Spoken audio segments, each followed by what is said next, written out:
My child, stop scrolling. I brought you here on purpose. The moment your eyes landed here, heaven leaned in.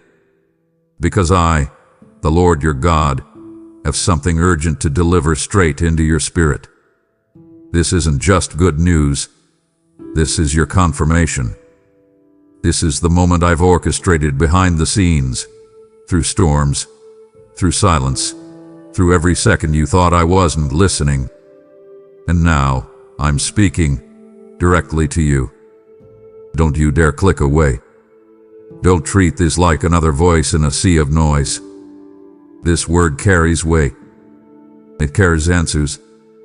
It carries the turning point your soul has been begging for in secret. So listen with your heart wide open. Watch like your breakthrough depends on it, because it does. My beloved child, right now, everything around you may be swirling, demands, distractions, emotions pressing in from every angle, but I am calling for a sacred stillness in this moment. Because this isn't just another word, another line of encouragement floating past your weary eyes. This is me, your Father, your Creator, your Redeemer. And I am speaking directly to the tender places of your spirit that have longed to be seen without having to explain, to be known without having to prove. This pause is not accidental. It is divinely timed. I have arranged all of heaven's attention toward this exact second in your story. You were drawn here not by curiosity, not by routine, but by my orchestration. There is a frequency in the spirit that only your heart could detect, and it led you right here, into the middle of my voice, into the center of my presence. You've wondered if you've missed me. You've looked at other people's lives and questioned whether my goodness has passed over your address. But I tell you now, heaven has not forgotten you. I have carved this moment into the eternal timeline with your name etched in gold. It was reserved for you and only you.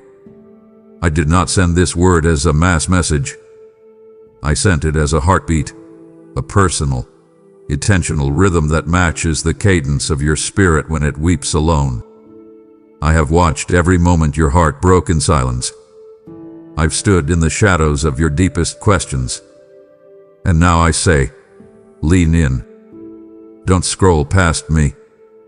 Don't treat this divine whisper like just another wave on the shore. Because what I am doing in you today has the power to shift more than your emotions.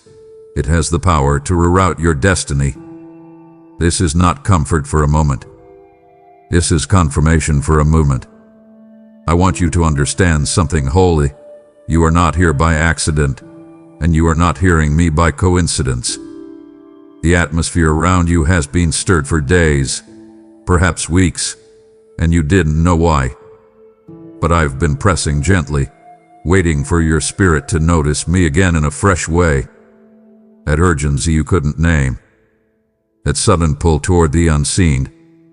That was me, breathing through your questions, whispering through your weariness. The reason I ask you to pause is because I'm not merely giving you another encouragement. I'm aligning you with the good news that has already been released. You've asked for a breakthrough. But child, what I am doing now is more than a breakthrough. It's a birthing. I'm delivering something into your life that has been growing in the unseen realms, nurtured by your faith, watered by your tears, protected by my angels while you slept through storms. Let me speak plainly. I didn't allow you to survive what you did just so you could return to normal. I preserved you for this precise moment when my glory would begin to rise from the ashes of everything you thought had ended. This isn't random. This is restoration. This is me keeping covenant, not just with your prayers but with your bloodline, your purpose, your future. I've not forgotten the things you whispered to me when you had no strength left to believe out loud. I saw the flicker of faith remain when the fire around you tried to suffocate every last hope. I am the God who remembers. I am the God who restores. I am the God who interrupts timelines to make room for one surrendered heart.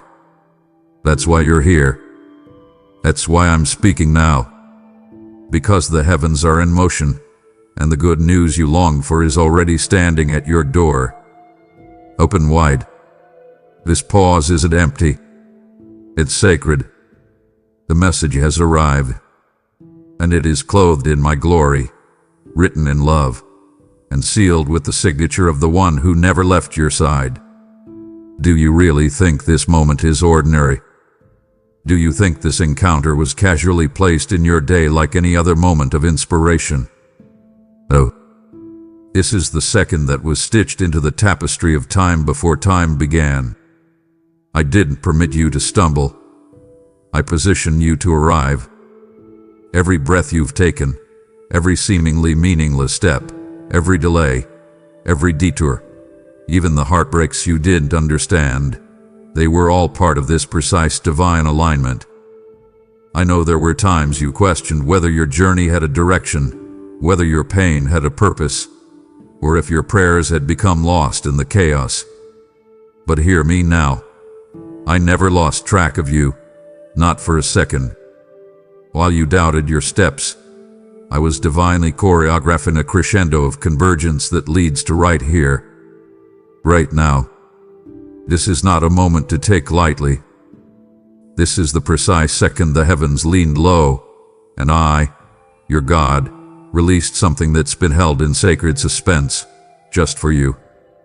And not a moment too soon. You see, I didn't just plan your destination. I authored your journey. And because I love you so fiercely, I embedded within your timeline treasures that could only be unlocked through surrender and trust. You wondered why I let the waiting linger, why the breakthrough tarried just beyond reach. It was not punishment, it was preparation. I was fortifying you to carry the weight of what I've hidden for this very hour. What I am about to release is not a trickle of encouragement. It is a torrent of fulfillment. It's not a crumb of comfort.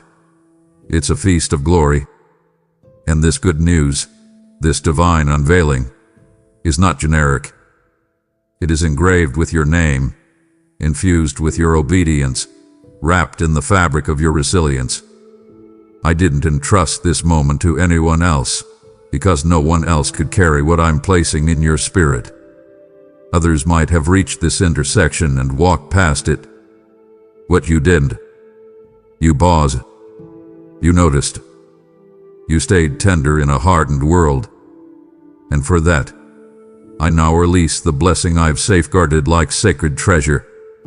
Listen carefully, my beloved, because this is where it gets holy.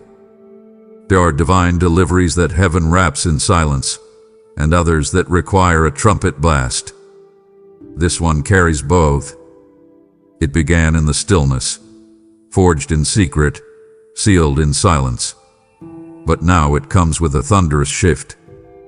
It is arriving not with noise for show, but with noise that shakes foundations. I have dispatched angels to carry what I wrote in the midnight hours of your pain. What you thought would be postponed forever is now pulsing with immediacy. This encounter is your invitation to open the package. You won't need to earn it. You already endured for it. You wanted to perform for it. You were preserved for it. And I am not releasing just a blessing. I'm releasing a breakthrough that breathes. A living promise, writhing wrapped in divine velocity. Let that settle in your spirit. This good news didn't come slowly. It came suddenly, because I saw your soul was finally ready to receive what I've been holding back, not from you, but for you. So, child, hold still a little longer. The magnitude of what is shifting right now cannot be rushed. I'm aligning pieces that have lived in different eras of your life, places of brokenness and beauty, fragments of pain and portions of peace, and I'm weaving them into one seamless unveiling. The collision of your obedience with my orchestration is formed in a moment of irreversible favor. That sudden lightness in your chest isn't random. It's the pressure breaking. That holy stirring in your spirit isn't mere emotion. It's heaven announcing, you're right on time. You were never behind.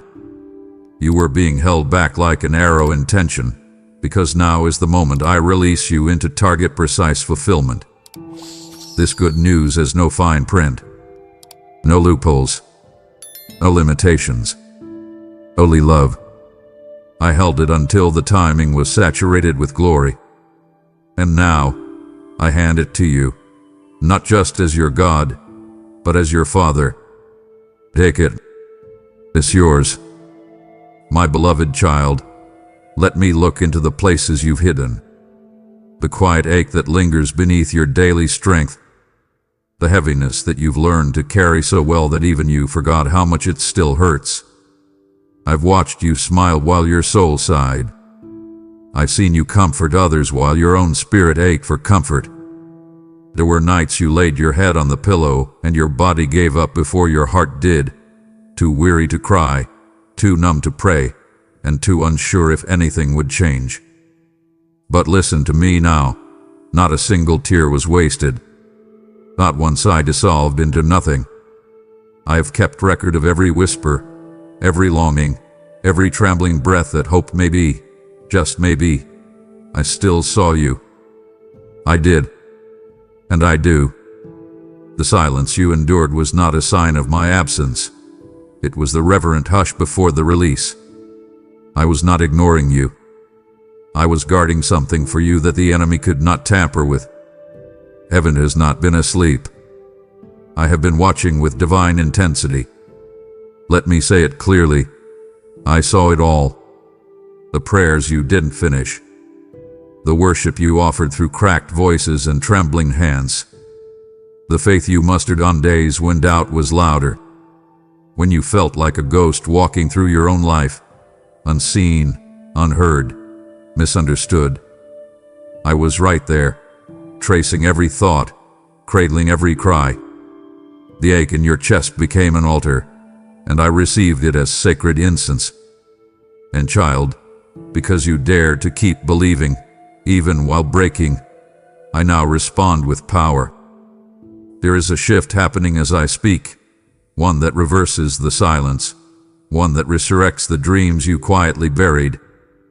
What's coming next is not a token blessing, it's heaven's full response to your hidden faith. This is the season where tears turn to testimony. I will not let the weight you carried be wasted. I am responding not out of pity but out of covenant. And when I make covenant, I do not forget. This response is personal. It is intimate. I didn't delegate your breakthrough. I didn't assign and assisted to enter your egg. I came myself. And what I'm bringing with me is heavier than your heartbreak. It is soaked in the glory of fulfillment. I am healing wounds no one could see. I'm touching areas no one knew were bleeding.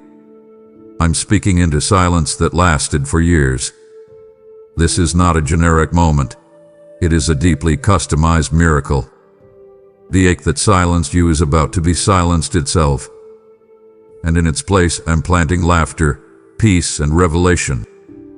The breakthrough I'm releasing will speak to every season you thought I forgot. It will validate every unseen sacrifice. And yes, it will silence every lie that told you I was done with you. I was never done. I was never distant. I was designing. So now, breathe. Let the tears come, not from pain, but from the sudden realization that I never left. Let the walls come down. Let the silence shatter. This is your moment. This is heaven leaning in, not with judgment, but with jubilation. You made it. Through the waiting, through the weeping, through the wondering. And now I come bearing good news that will change not just your situation, but your identity. You are not the forgotten. You are the favored. You are not the abandoned. You are the appointed. You are not the one who was passed over. You are the one who was preserved. And now, my child, the heavens declare with thunderous joy, the ache has been answered. I need you to hear this with your soul, not just your ears. What you thought were detours, I call divine detainment. What you call delay, I call design. I know it felt like time betrayed you. I know it seemed like every door you knocked on remained bolted, every prayer you prayed returned in silence. But what you couldn't see is what I was shielding you from, beneath the surface, beyond your senses, behind the curtain of time. There were moments you were inches from walking into something your heart wanted, but your soul wasn't ready to hold. There were relationships, opportunities, and platforms that looked perfect from the outside but were riddled with hidden snares on the inside. I didn't block you because I was punishing you. I blocked you because I was protecting you. I pulled you back, not to punish you, but to preserve you.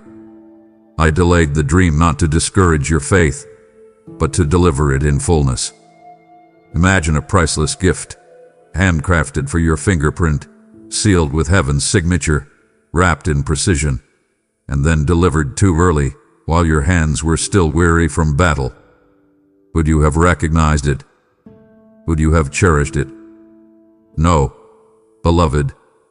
I know the weight of your destiny, and I've been carefully maturing your spirit so it can carry the blessing without it breaking you. This is why I've waited. Not idly, but intentionally. I was protecting the beauty I've been shaping for your life. Beauty that must not be rushed. I was putting the final touches on what you could not see. While you questioned the silence, I was speaking to angels. While you wept from what felt like waiting in vain, I was whispering instructions into atmospheres on your behalf. But looked like loss was actually latency, because what I'm about to release cannot be delivered prematurely. It was guarded, grown, and now it's ready. And so are you. You cried out, "Why not now?" And I answered, not in volume, but in vision. I saw 10 steps ahead when you could only see today. I saw the weight of pressure on the other side of the door you begged me to open. I saw the conversations in hidden rooms, the intentions of hearts masked in flattery, the confusion that would have followed a yes I never gave. I protected you not just from danger, but from distraction. Not just from enemies, but from the erosion of your assignment. Your delay was not denial, it was divine. Your pause was not punishment, it was preparation. And now the time has turned. The locks I held closed are now loosening. The yes you've longed for is now emerging. But not just any yes, my yes. The yes that carries favor without compromise. A yes that doesn't just open a door, but builds a foundation under your feet. The delay was not dead time. It was sacred strategy. To walk boldly into what's next. No more hesitation. No more shame about what didn't happen when you thought it should. You weren't late. You were being lovingly led.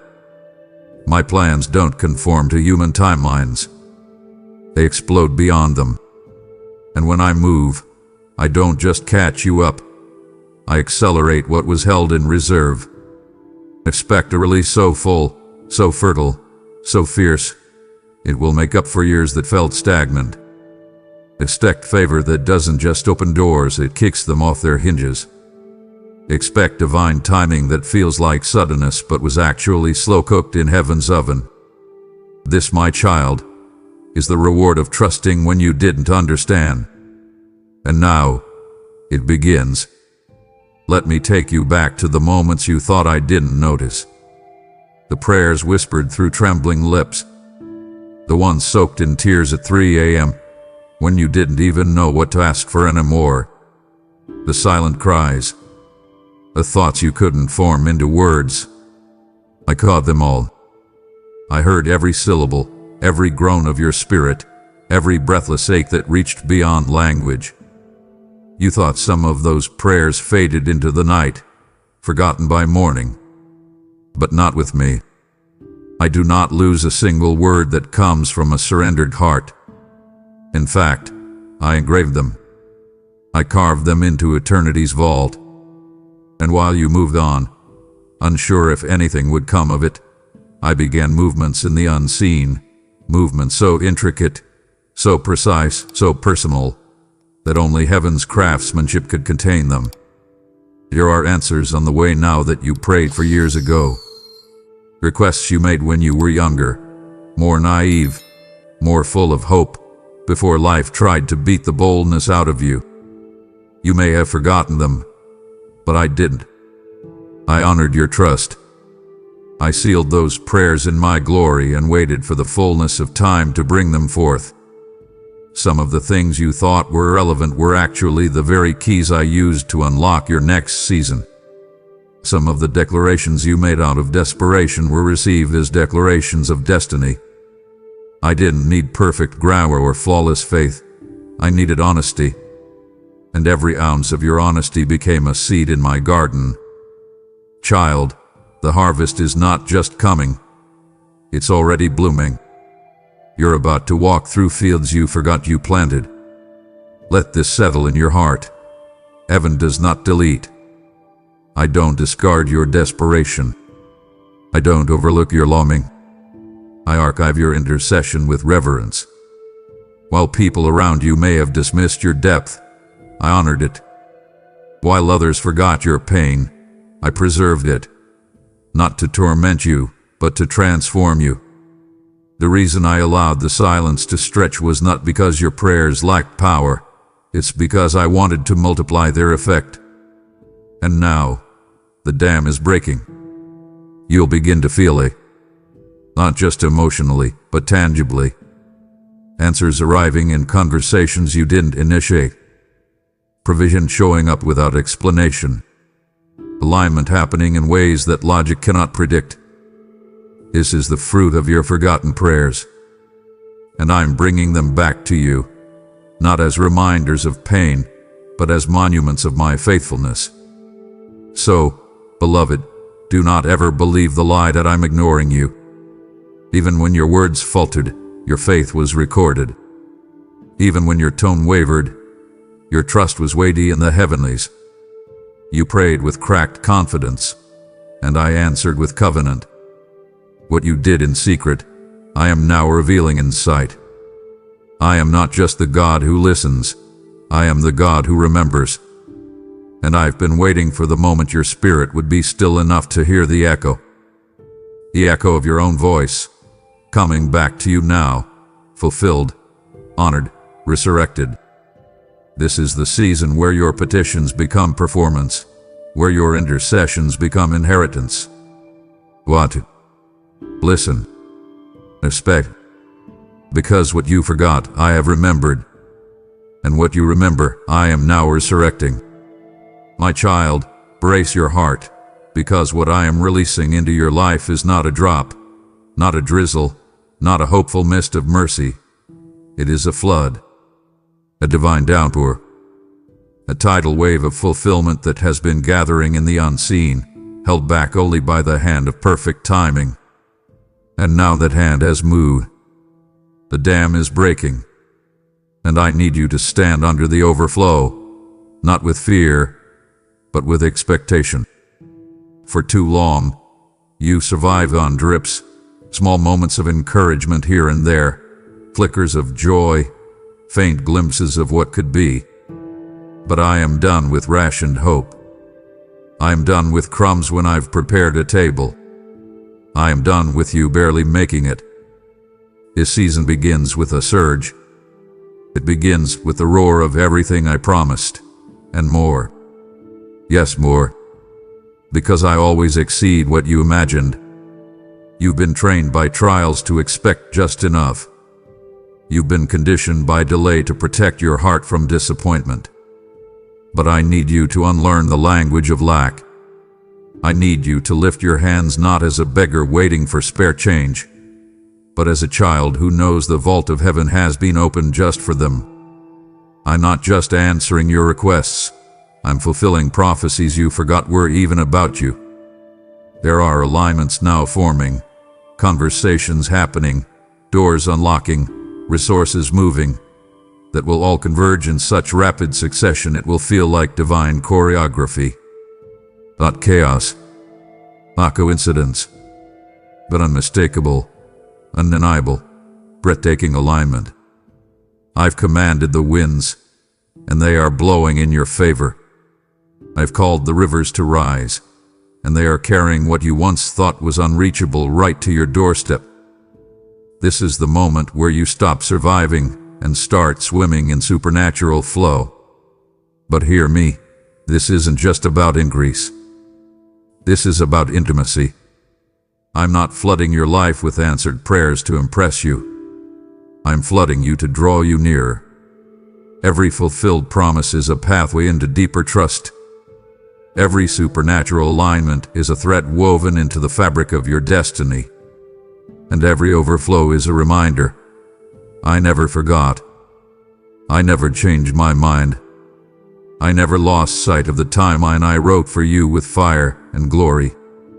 I've been holding this for the exact second your spirit could carry it without crumbling. And now that second is here. No delay. No detour.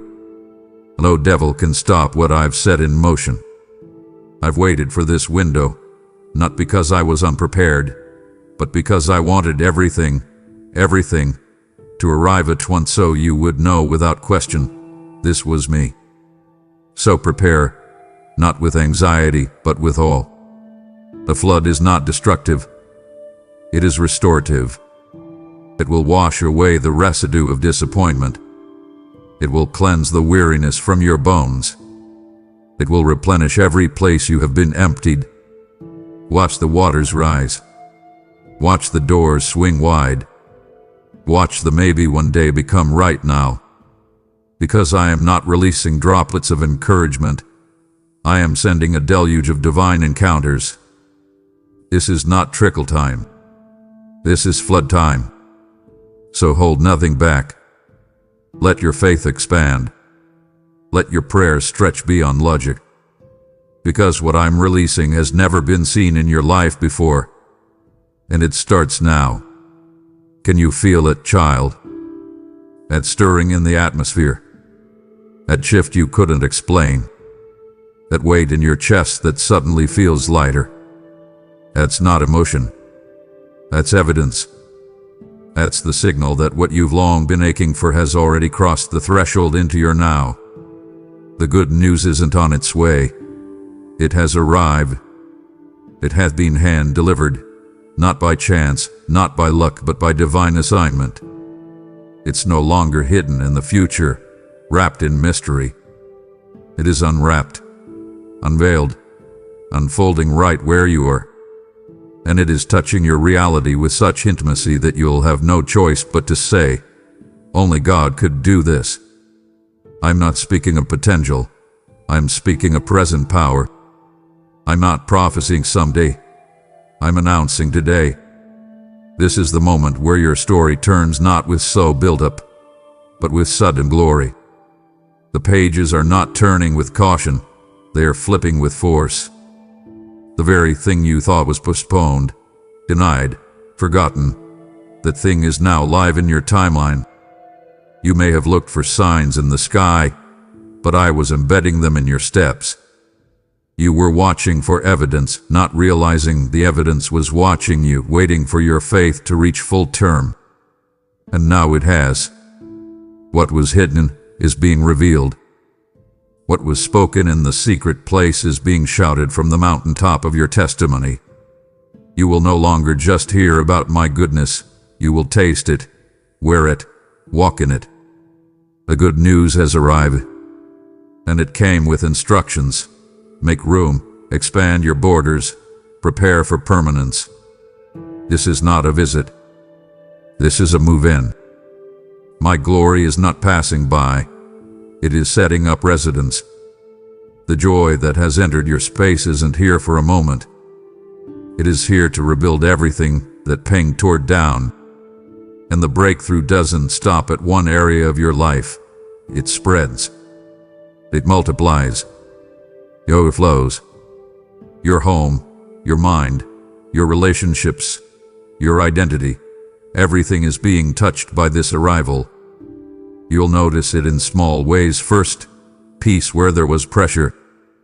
Clarity where there was confusion. unexpected favor in conversations you didn't initiate. And then, all at once, it will be undeniable. The shift will be so dramatic, so drenched in grace, that even your enemies will call it a miracle. This is not subtle. This is supernatural. And it is happening now. So don't look over your shoulder anymore, hoping for the next thing. Look around you. The room you're sitting in is pregnant with presence. The very air around you has changed. I am here, not as a distant God, but as a present Redeemer. The good news didn't knock and wait. It walked in with authority. I offered your story, and I've just turned the page. So breathe deeply. Lift your eyes. Widen your heart. Because this next chapter doesn't whisper hope. It declares it with the roar of resurrection. And it begins right here, in your now. My beloved, let me gather the ashes you've been carrying. The heaviness, the heartache, the haunting echo of all you lost in seasons that never made sense. Yes, I know you tried to move forward without closure. I saw you piece together days with aching limbs and a soul that groaned beneath the weight of disappointment. I watched you sit silently in spaces where laughter once lived, wondering if joy had permanently abandoned you. You wore mourning like a second skin, not because you chose it, but because it clung to you when everything else fell away. And yet, even there, even in the dust and dimness of grief, I was forming something unshakable beneath your sorrow. I did not let it consume you. I was not content to let you crumble. I placed a secret strength in your ribs and whispered hope into your breath when you thought you had none left. Now hear me, child, that season is breaking open. The shroud of sorrow is lifting, not by accident, but by authority. I am turning mourning into movement. I am turning lament into liberation. I am turning sighs into psalms, and tears into testimony. This isn't a gentle shift. It's a holy reversal. What once looked like an ending is now becoming the backdrop for your unveiling. That's right. This isn't just recovery. This is revelation. I am unveiling the beauty that pain could not erase. I am unveiling the purpose hidden in your perseverance. I am unveiling the favor that waited quietly in the shadows of your suffering. The end that you feared was fatal is now being revealed as the veil that had to tear for the glory to break through. I did not abandon you in the ashes. I anointed you in them. And now I bring you out, not with leftovers, but with legacy. The time of weeping has served its purpose, and softened your soil, and deepened your roots. It cleared the clutter from your heart so that I could plant something pure. Now the season of dancing begins, not shallow, temporary dancing, but deep, divine, prophetic dancing. A rhythm of joy born not from circumstances but from covenant. You are stepping into wonder. Not childish fantasy, but sacred awe. You'll look around and wonder how everything changed so suddenly. You'll wonder why the weight feels lighter, why the colors seem brighter, why the silence is suddenly saturated with my voice. It's because this is not just a new chapter. It's a new dimension.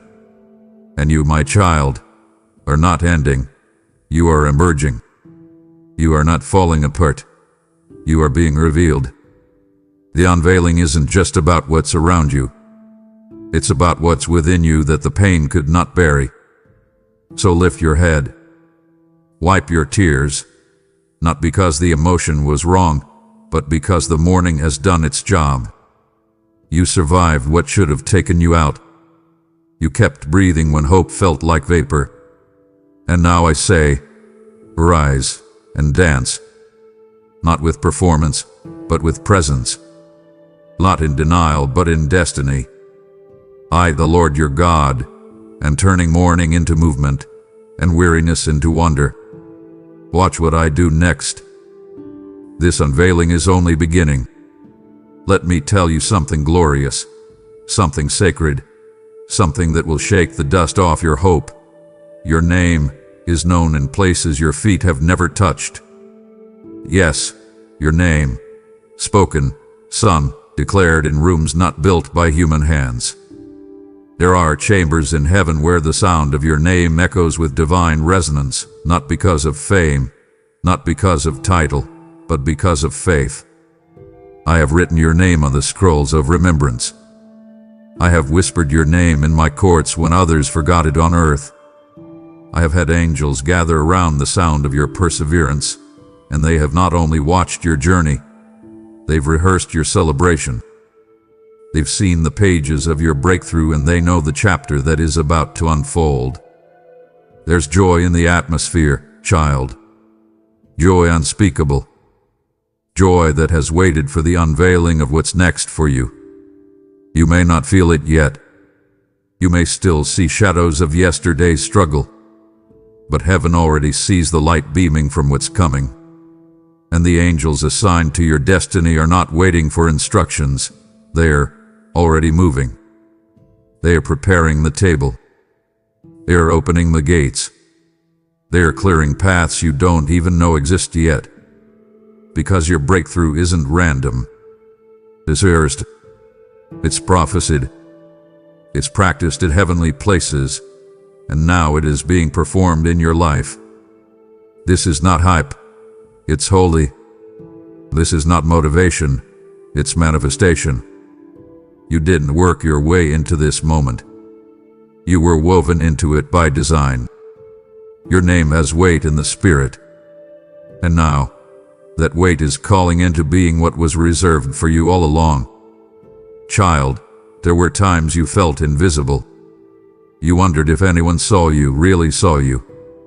But all the while, heaven watched. Not from a distance, but in detail. Every act of obedience, every silent yes, every moment you chose me over convenience, it didn't go unnoticed. It created resonance. It produced sound. And that sound traveled beyond this realm and touched the ears of angels who said, "We know who that one is." Not because you were loud, but because your loyalty thundered. Not because you were perfect, but because your pursuit was pure. And that sound triggered movements, assignments, orders from my throne. And now, as I speak, the sound is turning into sight. The unseen is becoming seen. The promised is becoming present. So, listen closely. Don't let the noise of life drown out the whispers of destiny. Don't miss the beauty of what's unfolding because you're looking for something grand and miss the glory in what's gradual. The angels haven't stopped rejoicing. They are still shouting with joy because they know what you're stepping into. Your name has been carried on wings of praise, wrapped in favor, and delivered into this very moment. And now that moment is rising. Let your heart believe again. Let your spirit lean in. You're not forgotten. You're not overlooked. Your name has been called in places that matter most, and heaven is not silent about your story. They are singing it.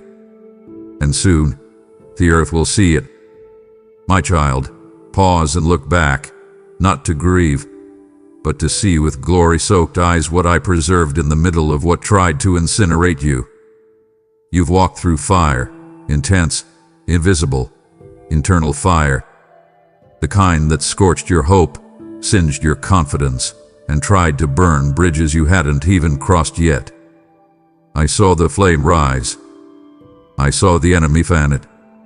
I saw circumstances swirl like smoke around your purpose, attempting to suffocate what I placed inside of you. But the fire failed. It did not destroy you.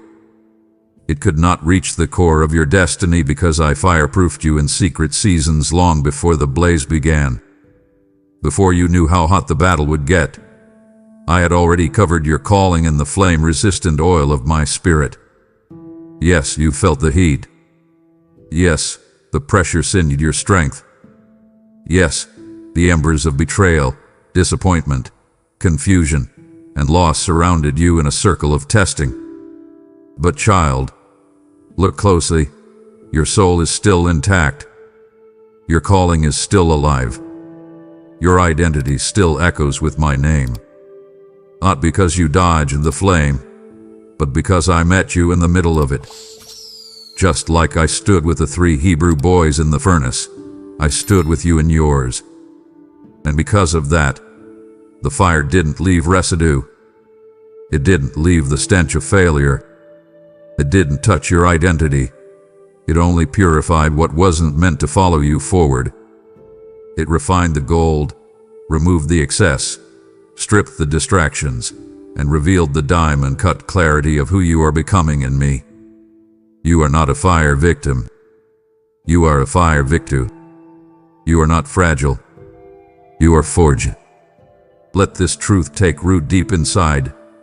Your destiny is untouchable by the flames of this world. They may howl around you, but they cannot have you. They may threaten your peace, but they cannot steal your promise. Why? Because my word over your life is heat sealed by heaven. It is protected by purpose, guarded by glory, secured by sovereignty. The fire didn't surprise me. It served me. It was the very environment I used to accelerate the unshakable in you. So the next time you feel surrounded by pressure, by spiritual smoke, by circumstances trying to consume, remember, you've already survived what should have silenced you. And if I brought you through it once, I will do it again, and again, and again. Because grace doesn't run from fire. Grace walks through it and leaves no ashes behind. So now, child, walk forward knowing this. You are marked. You are mantled.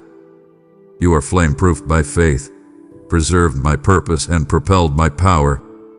The fire tried, but it failed. The enemy watched, but he wept. Because not only did you walk out of it, you walked out more radiant than before. That glow on your life, that's not the spotlight. That's the afterglow of divine survival. And it's only the beginning. There's something sacred about the one who stays. The one who chooses the quiet yes when it would have been easier to quit.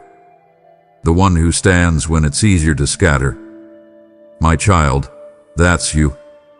When others ran toward comfort, toward noise, toward escape, you remain.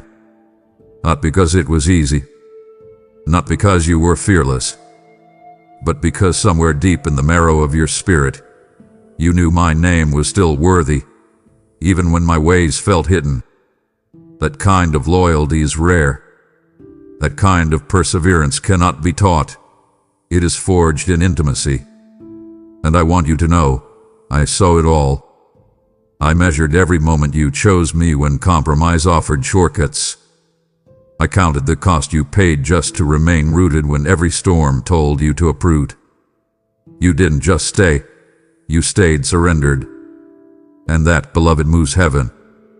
You've walked through seasons where people who once pledged faithfulness faded like mist in the morning. They forgot promises, forgot prayers, forgot you.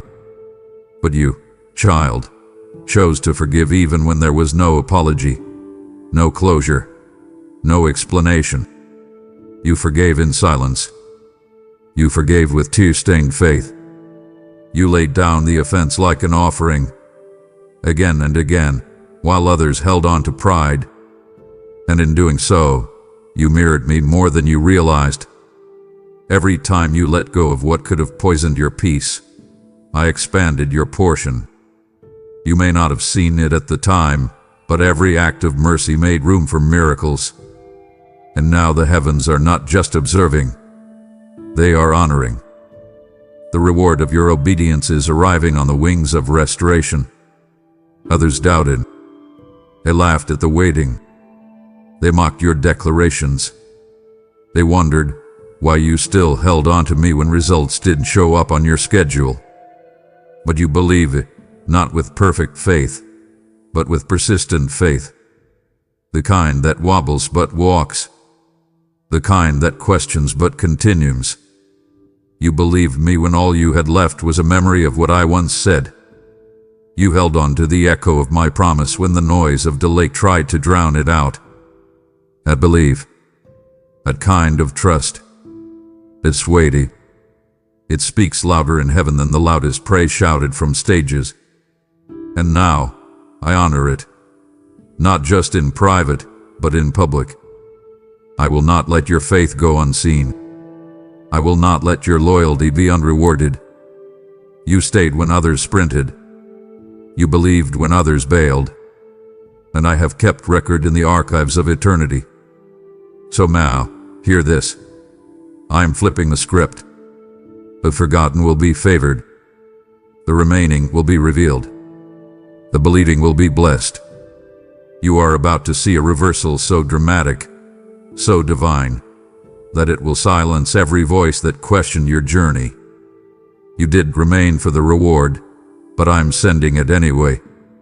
You didn't forgive to be celebrated, but I'm celebrating you in the unseen. You didn't believe to be recognized, but I am recognizing your name in places of prominence, both spiritual and natural. What's coming next is not just repayment, it's recognition. You honored me when it hurt, and now I will honor you in ways that heal. Prepare, child. This honor carries glory, and it's written in your name. My beloved, I know what it feels like when time stretches long and silence stretches longer.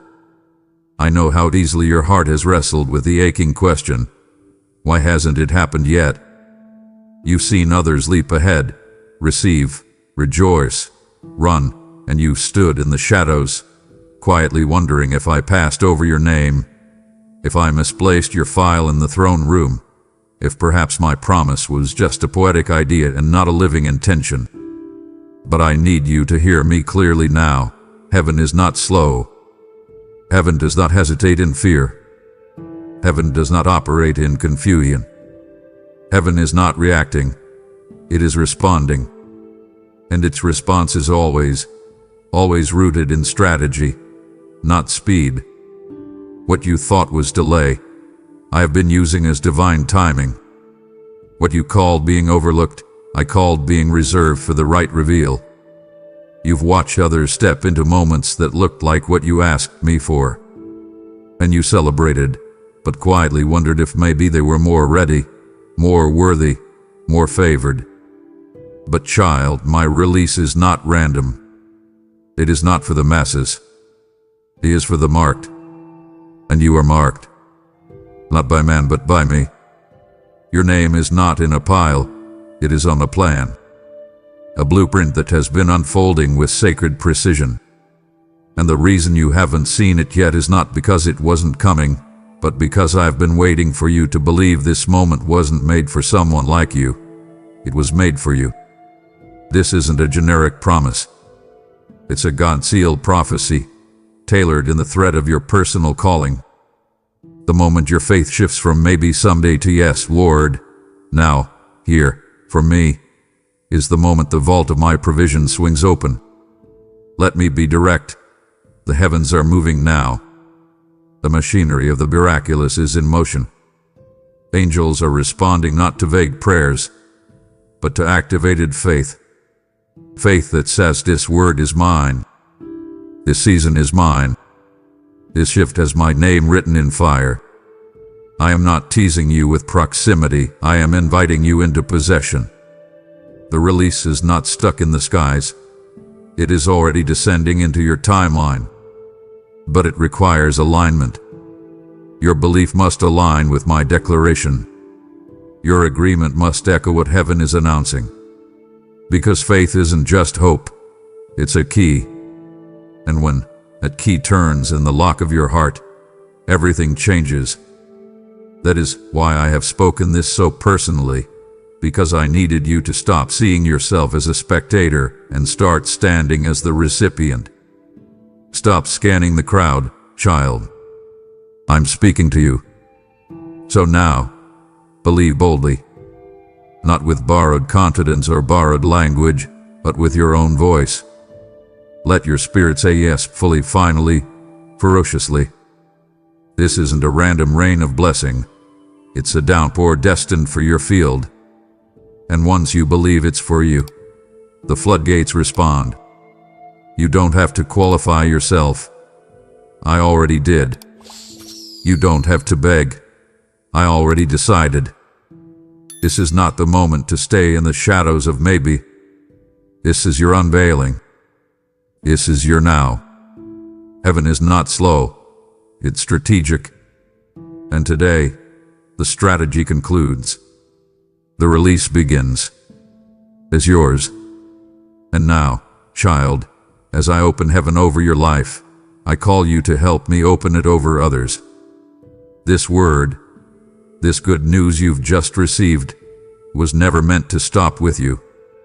I'm calling forth givers, sowers, and kingdom igniters. Because when you sow into my word, you don't just give. You ignite harvests. You send manna into spiritual deserts. You become a river of living water to souls crying out for a lifeline. Those who refresh others will themselves be refreshed. I say to you now, Proverbs 11:25. So if your spirit is burning to help carry this message further, give through Super Thanks membership or the PayPal link below. Do it now. Don't delay. Sow into the soil of my word and watch how I pour back into you. Let me lift the lie that's lingered over your spirit for too long. The lie that whispers, you missed it.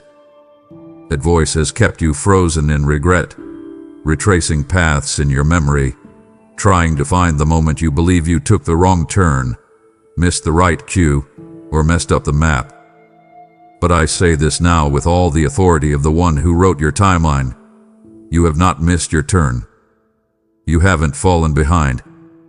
You haven't forfeited your future. You haven't been passed by. You've been prepared. What you thought was missed opportunity was actually maturing process. I didn't cancel the blessing. I cultivated you until you were ready to carry it with strength and not crumble under its weight. You see, blessings are not toys. They are tools. They are sacred assignments wrapped in glory. And I love you too much to give you something too soon that would collapse your spirit or compromise your calling. So yes, I paused. I waited. I watched. I refined. I deepened the roots beneath the soil so the fruit above would be sustained. The version of you that asked for the promise was faithful, but the version of you that's about to receive it is fortified. You've been shaped, stretched, sanded, sanctified. You've been matured in the mystery and purified in the pressure. And now, the blessing I'm about to release doesn't just excite your heart, it fits your spirit. It belongs with you. It was tailored for your now, not your then. Let this truth resound. I don't rush what I love. I don't deliver prematurely. I develop fully. And that's what I've done with you. Every delay, every detour, every detachment from what you thought you needed, it was all part of my shaping. And now that the vessel is ready, the blessing is being released. You no longer have to chase it. It's chasing you. You no longer have to manipulate moments to find favor. Favor has found you. You're about to step into what you once could only imagine, not because you forced the timing, but because you surrendered to the process. And that surrender has sculpted you into someone who doesn't just want the blessing, but someone who can carry it with authority, with humility, with purity. So release regret. Let go of the what-ifs. They no longer serve your story. The only thing you missed was a version of yourself that wasn't yet ready. But now you are. You've matured into the moment you prayed for. The promise fits. The calling aligns.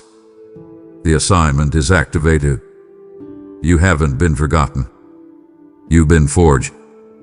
And this is the hour where everything converges.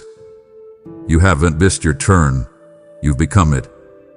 My child, I've watched you live in quiet obedience. I've seen you walk through seasons where your growth was invisible to everyone but me. The world saw your stillness, your silence, your waiting. But I saw your war. I saw how you surrendered again and again, even when you had every reason to retreat. I saw you choose hiddenness over hype, depth over display, roots over recognition. And now, I speak to that version of you, the one who has bloomed in the dark, fought in the quiet, healed in the hidden. I am bringing you into the light. This is not just about visibility. This is about unveiling. What I've been building inside you is too heavy, too holy, too filled with glory to stay buried beneath the soil of obscurity. The time has come, not for performance, but for presence, not for spotlight, but for significance. I am calling you out, not for attention, but for assignment. You didn't force your way here. You didn't demand the stage. You didn't chase applause. That's why I'm trusting you with influence that doesn't fracture. I'm giving you visibility that doesn't corrupt. Because I've watched how you stewarded the unseen. I've watched you remain faithful in rooms no one else entered. I've watched you wrestle with me in the midnight hours while others slept. And I've stored every sacred moment like precious oil in heaven's vault. Now I pour that oil out over you, not as a reward, but as a release. I release a visibility that's rooted in identity. I'm elevating what I've established. I'm revealing what I've refined. And child, I'm starting with you. Not because you sought it, but because you're surrendered enough to carry it. You are not rising into fame. You are rising into fulfillment, into purpose, into prominence. Yes, but prominence that points back to me. Let me speak clearly. What I've done in you is uncontainable. You've outgrown the quiet confines of the former season. You've expanded in the spirit, and now the external must reflect the internal. I've spoken your name into places your feet haven't walked yet. I've highlighted your obedience in rooms of influence and prepared hearts to recognize what I've placed upon you. This will feel sudden, but it's not. It's strategic. It's synchronized. And it's sacred. I'm pulling back the veil not just on your gift, but on your journey, so others may see what grace really looks like when it carries someone through the fire. Your scars will shine. Your story will speak. Your breakthrough will blaze like a signal in the darkness for others still waiting in their silent battles. So don't shrink back. Don't apologize for the space I'm giving you. Don't doubt the doors I'm opening. You don't need to explain the elevation. I will validate it myself. I have raised you in secret, and now I will reveal you in glory. The unveiling begins not just with what you do, but with who you are. You are my vessel, my voice, my evidence.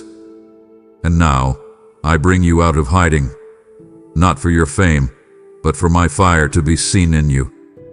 What was once hidden will now testify, and it starts with you. Child, let me ease the tension that's tried to entangle your heart. The prayer to give up. The unspoken fear that someone else's rise means your fall. That if they got there first, it means you've been left behind. No, that's not the language of heaven. That's the noise of comparison, the toxin of this world trying to pollute the purity of your calling. But I tell you now, there is no competition in my kingdom. And I do not divide destiny. I do not recycle purpose. I do not compare children. I complete them. You are not behind. You are not late. You are not overshadowed. I haven't overlooked your name. I've carved out a lane for you so distinct, so divine, so drenched in your DNA, that no one else can run it, not even if they tried. I know what you've seen. I know how social timelines can scream louder than spiritual ones. I know how it looks like everyone is accelerating while you're in slow motion. But child, you don't need to copy anyone else's blueprint when I've given you your own. You don't need to chase someone else's promise when yours is still coming with your name etched in eternity. Their rise is not your rejection. Their celebration does not cancel your season. In fact, every time I bless another, it's evidence that I'm in the neighborhood and you are next in line. But the line is not about competition. It's about confirmation. You are not waiting because I'm indecisive. You are waiting because your lane has been cleared, and I am ensuring nothing interferes with what I've assigned for you. Your portion is untouched. It hasn't been routed. It hasn't been diminished. It hasn't been diluted. What I wrote over your life is still intact, still active, still on schedule. And what's more, no one else can have it. Not because I'm possessive, but because I'm precise. The promise I wrote for you fits your spirit. It matches your mantle. It responds to the frequency of your faith. And even when doubt whispered that it was too late, I held it in place, like a sacred inheritance waiting for the exact moment your heart would be ready to believe again. That moment is now. Not when you perform, not when you prove yourself, but now, right here, in the space between past frustration and future fulfillment. Right here, in the soil of surrender. So breathe deep, child. Shake off the lies. Silence the inner critic that says you've missed too much, that you should be further along, that others have already taken your seat at the table. And no one can take what I've prepared for you. And no one can run in a lane that's locked to your spirit. And no one can carry the weight of what I've been growing inside you. This is the season where you rest in the truth that the kingdom is not about racing. It's about revealing. And now, your lane is opening. Your portion is awakening. And your moment is coming. Not in competition, but in completion. My beloved child, come close. I need to speak something so tender, so sacred, that only stillness will allow you to receive it. You've believed a lie, subtly, quietly, without meaning to.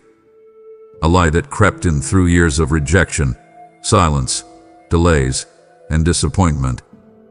A lie that you are difficult to love, difficult to understand, difficult to bless. You've internalized moments of abandonment as if they were reflections of your worth. You've measured your identity by the reactions of wounded people. And slowly, a narrative formed in the shadows of your soul that said, maybe I'm just too much, or maybe I'm not enough. But hear me now, I did not create you to be tolerated. I designed you to be celebrated. You are not hard to bless. You are my delight. You are not a burden to carry. You are a masterpiece to unveil. And I am unraveling every lie that ever told you otherwise. You see, you've been looking to broken mirrors to reflect your value. You've waited for certain people to approve you, thinking that once they accept you, then maybe you're truly lovable, truly seen, truly chosen. But those voices weren't equipped to validate you because they didn't author you. I did. And I never made you to be ordinary. I never shaped you to fit molds built by fear. I made you distinct, woven with wonder, shaped by purpose, kissed by glory. And that uniqueness was never meant to be diluted to make others comfortable. The problem was never that you were too much or not enough.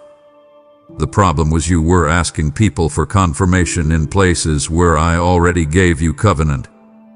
You were waiting for earthly echo to validate a heavenly decree. And now I'm tearing down every false agreement, every inner vow, every silent contract you made with rejection. I'm breaking them. All of them. Right now. Child, listen to my voice, the voice that formed your bones and authored your breath. You are easy to bless. Not because you're perfect, but because you're mine. You are easy to love. Not because you've never failed, but because my love doesn't calculate worth based on performance. You are not behind. You are not too broken. You are not too loud, too quiet, too sensitive, too intense. You are perfectly positioned for the outpouring I have reserved for your name.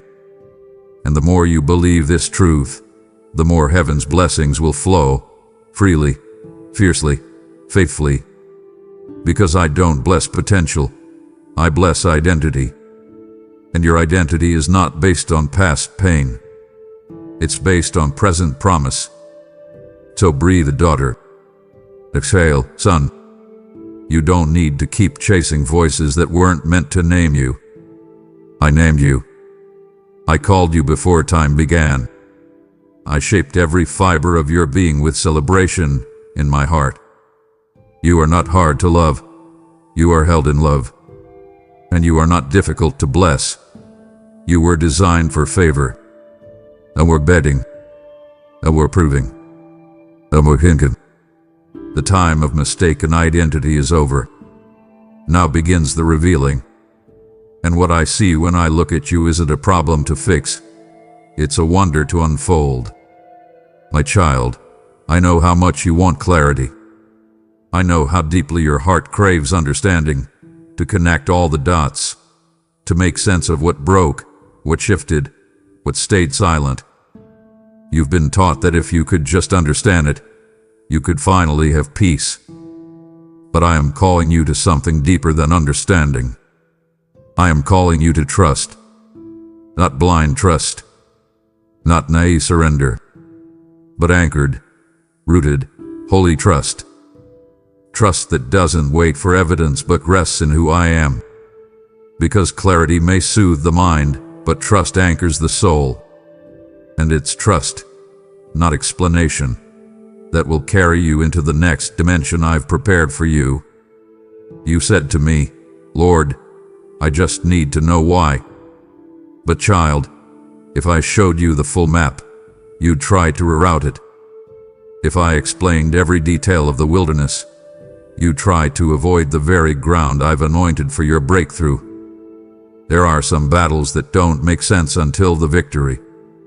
There are some stories that only gain meaning in hindsight. And right now, I need you to walk, not with complete understanding, but with complete confidence. Not in what you see, but in who I am. You may not know the next step, but you know me. And that is enough. Because I'm not just giving you direction, I am the way. I'm not just answering your questions, I am the answer. And I'm not just lighting your path, I am walking it with you. You see, the enemy wants you tangled in confusion. He wants you stuck in the paralysis of overthinking, trying to calculate your next move based on fear and what-ifs. But I'm calling you into the rhythm of peace, a peace that passes understanding, not explains it. A peace that says, even here, even now, even without all the answers, I trust you. Because that kind of trust moves mountains. That kind of trust opens doors that logic can't. That kind of trust unlocks realms of favor and acceleration that no strategy could orchestrate. Trust doesn't mean you stop asking me questions. It means you stop needing every answer before you move. And I honor that kind of faith more than you know. So let go of needing to have it all figured out. Let go of the pressure to be your own guide. That was never your role. I never asked you to be the cartographer of your future. I asked you to be the follower of my footsteps. I asked you to trust when it didn't make sense. To believe when the road got dark. To move even when the destination felt invisible. And now, child, as you lean into that trust, you will find me closer than ever. You'll feel my presence in the pause. You will hear my whisper in the quiet. And you will watch as peace becomes your compass. I didn't promise understanding in every season, but I promised myself. And I always keep my word. So trust me. Not because you understand everything, but because you know me. And that is what will carry you, now and always. My child, come into stillness for this one. Breathe. Set down the lists, the timelines, the imagined milestones you thought you had to meet to be ready. Set down the questions that circle endlessly in your head. Have I done enough? Prayed enough? Changed enough? I hear the undertone behind your prayers, the ache of a heart that quietly wonders if my promise depends on your performance. But hear me now in the deepest part of your spirit. I'm not blessing performance. I'm blessing presence. What I am doing next in your life does not flow from your effort. It flows from your proximity. I am not calling for your perfection. I am calling for your presence. To show up. To be with me. To make room for me in the middle of your mess, not just after you've cleaned it up. You've been conditioned by people, systems, and culture to believe blessing is earned, like a wage, a reward, a stamp of approval given only to those who impress. And so you've tried. You fasted with desperate intensity, studied with trembling urgency, served with sacrificial hope, and while I've seen and honored every moment of that devotion, I want to remind you, my favor isn't a paycheck. It's an inheritance. It doesn't come to the qualified. It comes to the called. And you, child, are called. You are named, known, and wanted. Not because of what you've done, but because of who I am. And I've chosen to dwell with you. You don't have to earn my presence. You carry it. You don't have to prove your worth. I prove in my love the moment I bled for your name. So here is the truth. What's coming next will not make sense in the metrics of performance. It will offend those who measure favor by effort. But that's how I move, by grace. And grace disrupts every economy of self-righteousness. I am moving in such a way that even the disqualified will be qualified, not because they checked every religious box, but because they showed up with a surrendered heart. That's all I'm asking of you. Be present. When the miracle unfolds, be present. When the conversation opens, be present.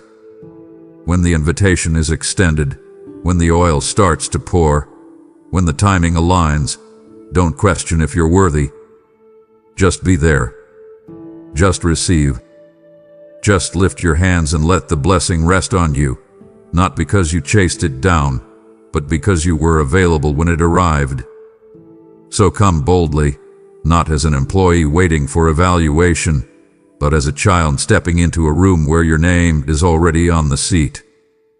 You don't need to be more to receive. You just need to be here. Fully. Honestly. Completely. My blessing is not responding to your checklist. It's responding to your closeness. I'm not watching your performance. I'm watching your posture. And when I see you, open, raw, surrendered, I pour out what no one else can earn. I'm blessing presence. Yours. Right here. Right now. Let me show you what you've been carrying without even realizing it. Look at your hands, not with the eyes of flesh, but with the eyes of the Spirit. What you see may appear ordinary, tired, trembling, unsure. But I see differently. I see hands that hold keys, not just symbolic ones, spiritual ones. Real authority, real access, real breakthrough. I place them in your hands during moments of surrender, moments of silence, moments of obedience, when you thought nothing was shifting. Every time you said yes to me in secret, a key was placed. Every time you forgave instead of retaliated, trusted instead of doubted, stayed when you could have left, I placed another key. And now, the time has come. Not to collect more keys, but to use the ones you already have. Fear has lied to you.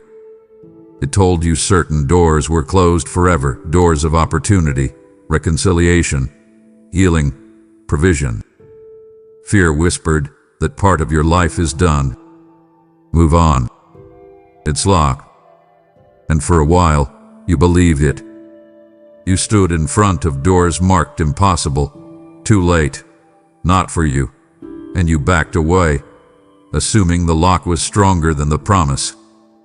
But I tell you now, you already carry what opens it.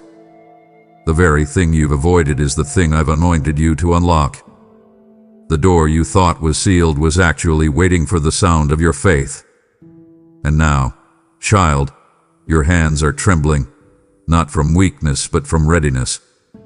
Because heaven has synchronized this moment for one reason. It's unlocking time. But listen closely. These aren't ordinary doors. These are generational gates. These are inheritance vaults. These are revival rooms you've been praying for without knowing the full weight of what they hold. What's behind them isn't just for you. It's for your bloodline. It's for the ones connected to your obedience. When you unlock it, favor spills over not just in your life, but into atmospheres around you. Your yes is the access point. Your trust is the currency. Your voice is the key code.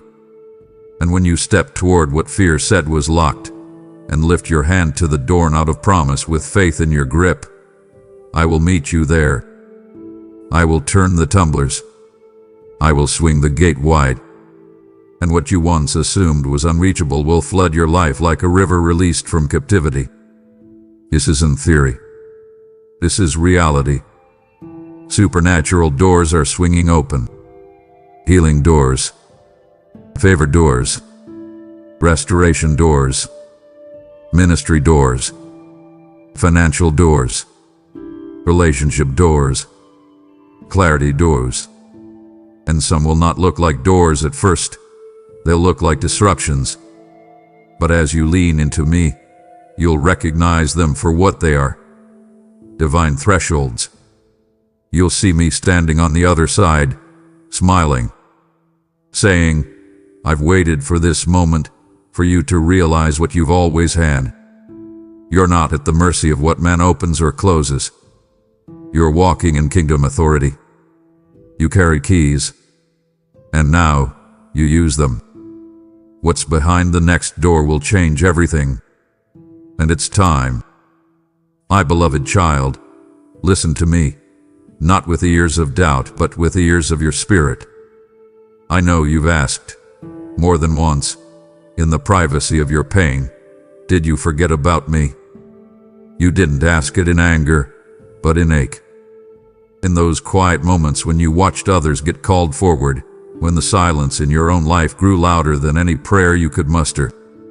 And though you nodded politely when people told you just keep waiting, something inside you whispered, but what if I was overlooked? What if the miracle missed me? Now hear me clearly, you were never forgotten. You were always factored in. Every moment of delay, every detour, every loss, every longing, every invisible victory, it's all been accounted for. Not one tear wasted, not one breath unnoticed. You know how carefully I've crafted the miracle I'm preparing for you. It's not a rushed solution. It's not a leftover blessing. It's a tailored testimony. I factored in your childhood wounds. I factored in the time you lost to grief and the relationships that left scars. I factored in your weaknesses, your history, your weariness, and even your doubts. The blueprint of your breakthrough isn't perfect because you're perfect. It's perfect because I am. I didn't just promise to work all things for good. I designed your life to prove it. Every step you thought was wasted was woven into the miracle timeline. And just because you couldn't see what I was building doesn't mean construction wasn't happening. Even in the silence, I was scripting glory. Even in the pain, I was positioning purpose. Even in the shadows, I was spotlighting what the world would soon see. Child, I didn't forget you when the opportunity passed by. I was shielding you from what your spirit wasn't ready for yet. I did abandon you when the door slammed shut. I was fortifying you so that when the right door opens, you won't hesitate to walk through it with boldness. And now, the miracle that's been growing quietly in the womb of waiting is nearing birth. But it won't come the way you expect. It won't look like a replay of someone else's story. This is unique. This is personal. This is prophetic. Because it's been factored specifically for you. I am the God who multiplies even what was broken. I am the God who aligns everything, even your missteps, into momentum. And the time is drawing near. What you thought had bypassed you is circling back around. What you thought was denied is being delivered. So don't despair. Don't sink into comparison. Don't let silence convince you I'm absent. I've been working behind every delay, designing a miracle that holds your exact dimensions. You haven't been skipped. You've been sculpted for this moment. And when it arrives, you'll see just how detailed I am. How specific. How intentional. You'll look back at the pages of pain and realize every line had a purpose. You are not forgotten. You are factored in. And heaven's countdown is already in motion. Come here, child, closer than you've dared to come in a while. Because I want to touch the part of your heart you've tried to protect. That sacred place where the deepest hurt resides. You've done your best to heal, to forgive, to move on. And yet, if you're honest, there's still a bruise. Not always visible, but undeniably there. You've said, I'm okay now, and yet, you've looked at areas of your life. Relationships that fractured, opportunities that fell apart, time that was stolen, and thought, well, that part's just gone now. The chapter is closed. That door is sealed forever. But I say to you now with the full authority of heaven's throne, nothing will be wasted. I'm not just healing the pain. I'm redeeming the portion. I'm restoring what you thought was lost beyond repair. I know what they did. I know what you lost. I know the betrayal that knocked the wind from your soul. I know how deeply it cut when you were left without explanation. I know how you questioned yourself, replayed conversations, tried to make sense of the senseless. But child, I want you to hear me. None of that escaped my view. I didn't cause the wound, but I will transform it. Because I am the Redeemer, not just of sin, but of stories. I redeem everything. Time. Energy. Relationship. Seasons that slipped through your fingers. Opportunities that were stolen by the hands of others or sabotaged by your own fear. Everything. When I heal, I don't just stitch the wound. I rewrite the aftermath. I restore the years. I reverse the narrative. I resurrect what was buried too soon. This is not just healing. It is redemption. What does that mean? It means I'm going to use what hurt you to unlock what's holy. It means I'm going to turn that detour into a destiny encounter. It means I'm going to take the time you thought was wasted and multiply it in the days ahead. You didn't lose years. You gained roots. You didn't lose opportunity. You gained oil. And now, I'm about to pour it out. Not in the old places, but in the new spaces I've prepared. The ones shaped by surrender, not striving. The ones marked by glory, not grief. Because I refuse to let pain be the final punctuation of your story. Your testimony is still unfolding. And the next chapter will have no trauma. It will trumpet triumph. So don't sit in resignation. Don't tell yourself, this is as good as it gets. No, child. Not with me. I don't stop at recovery. I finish at redemption. I restore better than before. and you're about to see me prove it. I will make it up to you. Not because you earned it, but because I'm good. Not because you deserve it, but because I'm just. What was stolen will be repaid. What was broken will be rebuilt. What was lost will be replaced and multiplied. I'm not just healing what hurt you. I'm redeeming what you thought you lost. Nothing, and I mean nothing, will be wasted. Child, you've been so strong for so long. You've carried burdens without complaint, shouldered expectations without relief, and walked through spiritual deserts with a quiet, aching resolve. You've told yourself, I've got this. I can handle it. No one else needs to know. You've become the strong one in so many rooms, the safe place for others, the one who holds space, gives grace, and never asks for much in return. But today, I'm stepping in, not just as your God, but as your Father. And I say to you now with all the love in my voice, you were never meant to carry that alone. What's been weighing on your soul in silence has not gone unnoticed. What's been building inside, without outlet or comfort, I have seen, and I refuse to let you bear it alone one more moment. Let me remind you, I never asked you to be your own savior. I never asked you to hold it all together. That pressure, that exhaustion, that chronic heaviness is not proof of strength. It's a cry for divine intervention. And I've answered. Even now, there are angels assigned to what you thought was solely your responsibility. You didn't see them, but they were there, standing guard in rooms where your heart was breaking, redirecting accidents, shielding your mind in moments you nearly snapped. They've been sent to handle what your hands can't, to carry what your shoulders were never built to bear. You were created for intimacy, not isolation. You were called to rest, not constant responsibility. And today I am lifting the burden.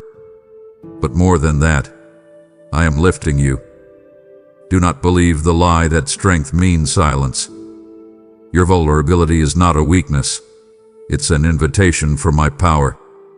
When you weep in secret, heaven moves publicly. When you finally say, God, I can't do this, it doesn't disqualify you. It qualifies me. I've longed for this moment, not to punish, not to scold, but to relieve. You don't need to manage everything.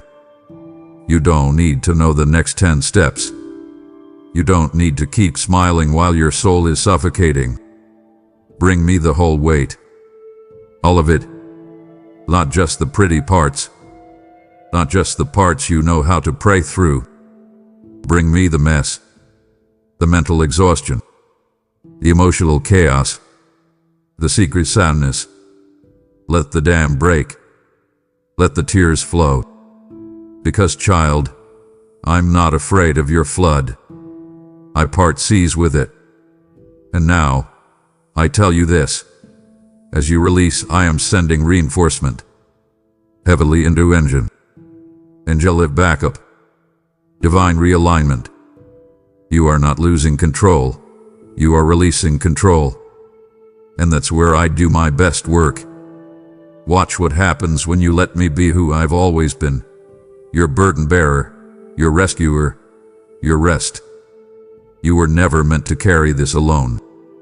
And now, you won't have to. Your help is here. Your relief is en route. And the weight that nearly broke you will become the testimony that builds others. I've seen it all. And I'm sending my angels to handle what you no longer have to. You felt that shift, didn't you? That holy breath as angels were dispatched on your behalf. Now I ask you, will you help send that same fire to someone else? There are others still carrying unbearable weight, unaware that good news has been released for them too.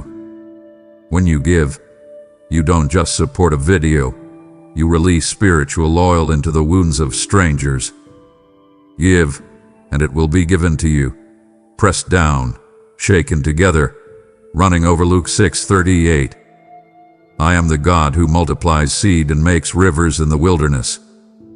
So if this message unlocked something in you, unlock the blessing for others through super thanks, membership, or PayPal below.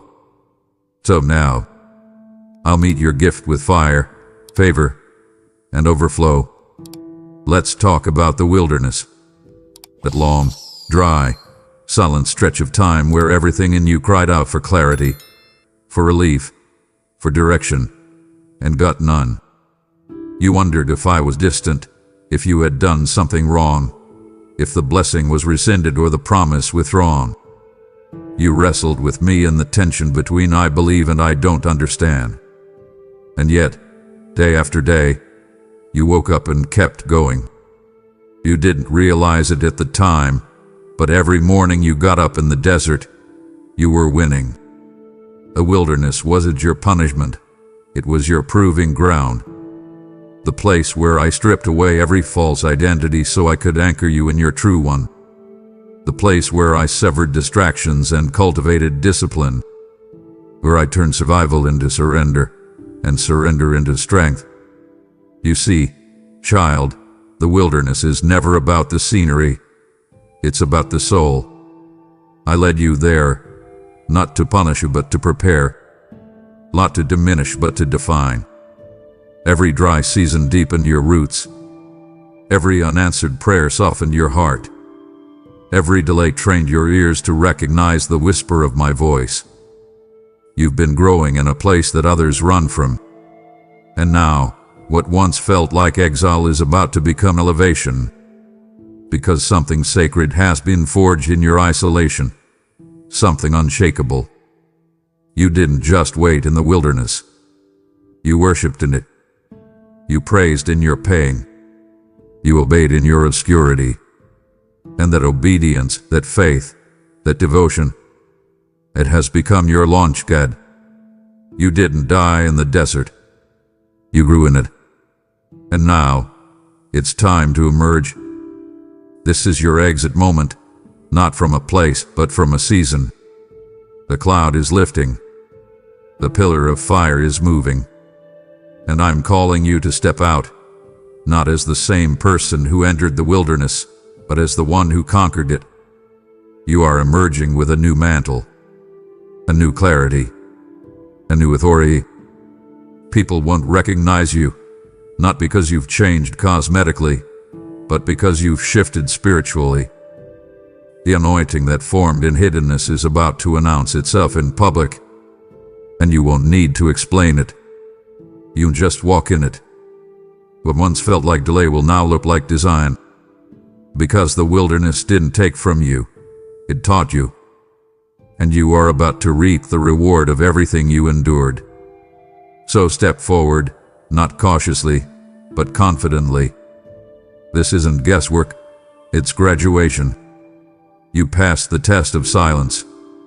You passed the test of surrender. You passed the test of staying when you could have fled. And now I'm calling you out. Not just out of hiding, but into harvest. The same ground that felt like barrenness will now bloom. The same steps that felt pointless will now carry you into purpose. Because you didn't just survive the wilderness, you became someone in it. Someone worthy to carry the next move of my spirit.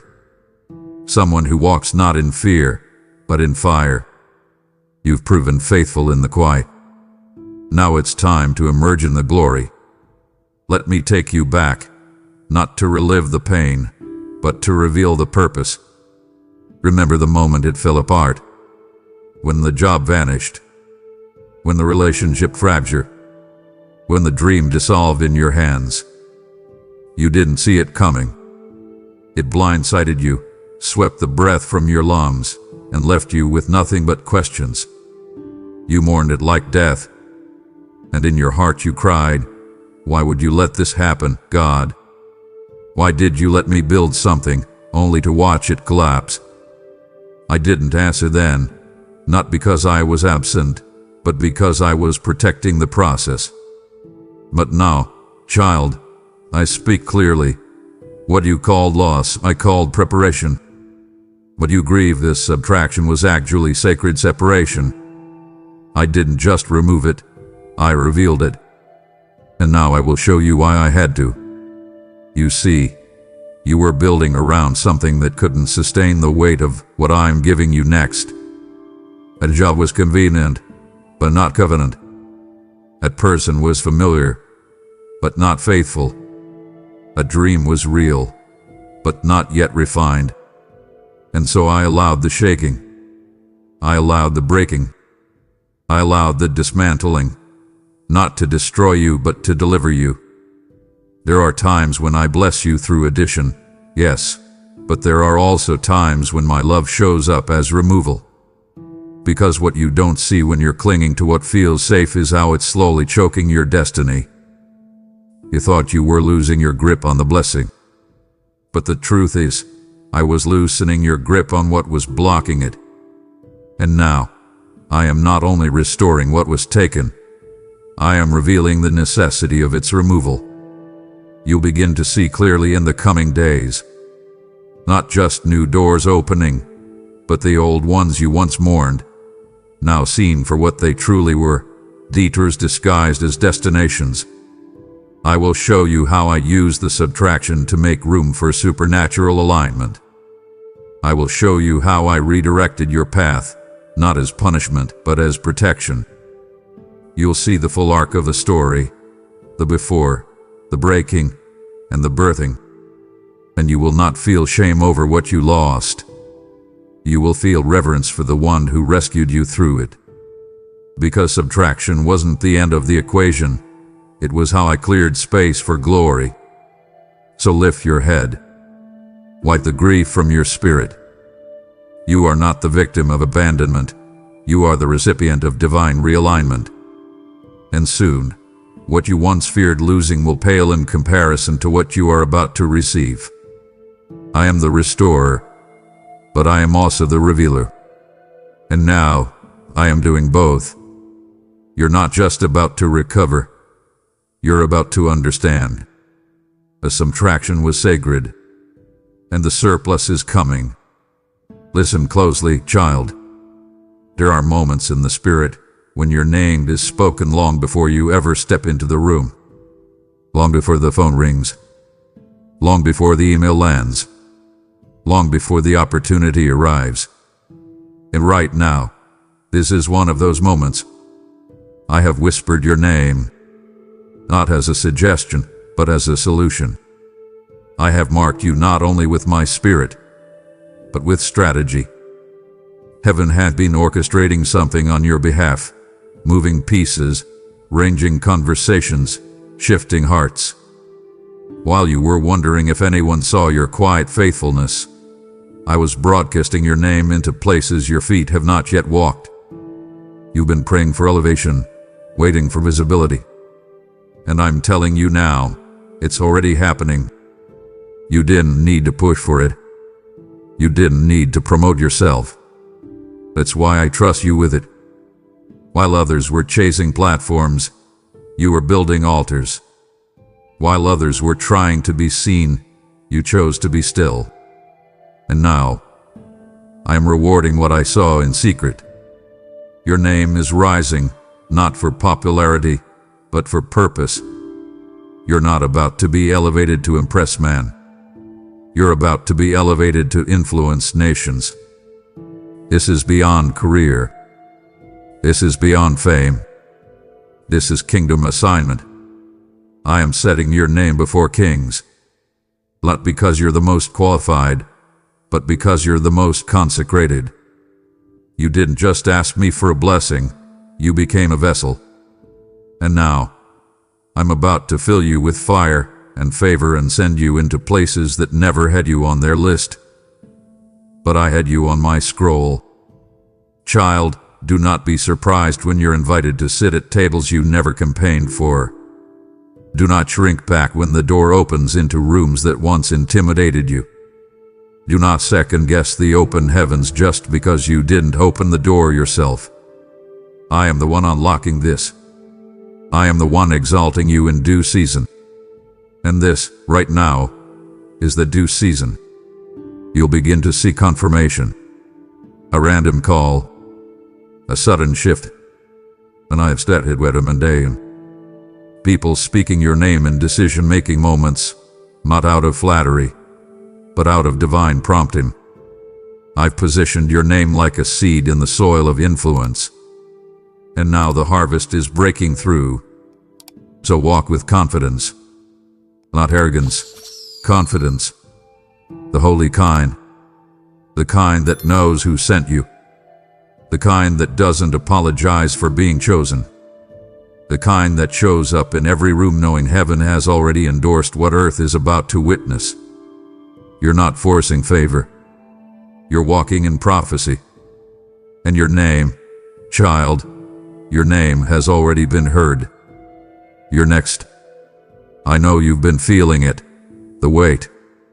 It sits heavy in your chest, presses down on your spirit, and lingers in your thoughts like a cloud you can't quite shake. It's more than busyness. It's more than fatigue. It's the pressure. And you've asked, why do I feel like this? Why does it feel so intense lately? You've wondered if something is wrong with you, if maybe you're not strong enough, not spiritual enough, not prayed up enough. But hear me now, with clarity and compassion. This pressure is not punishment. It's a sign of promise. You are carrying something weighty. You are housing something holy. And the pressure is not crushing you, it's crowning you.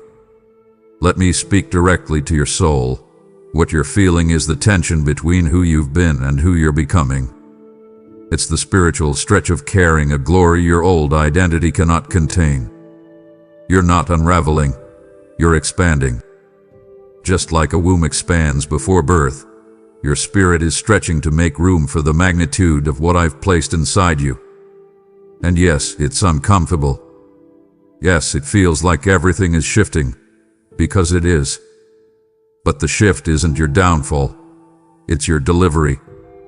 This pressure is evidence that something powerful is about to be born from your life. It's the atmosphere of birthing, the environment of divine concision.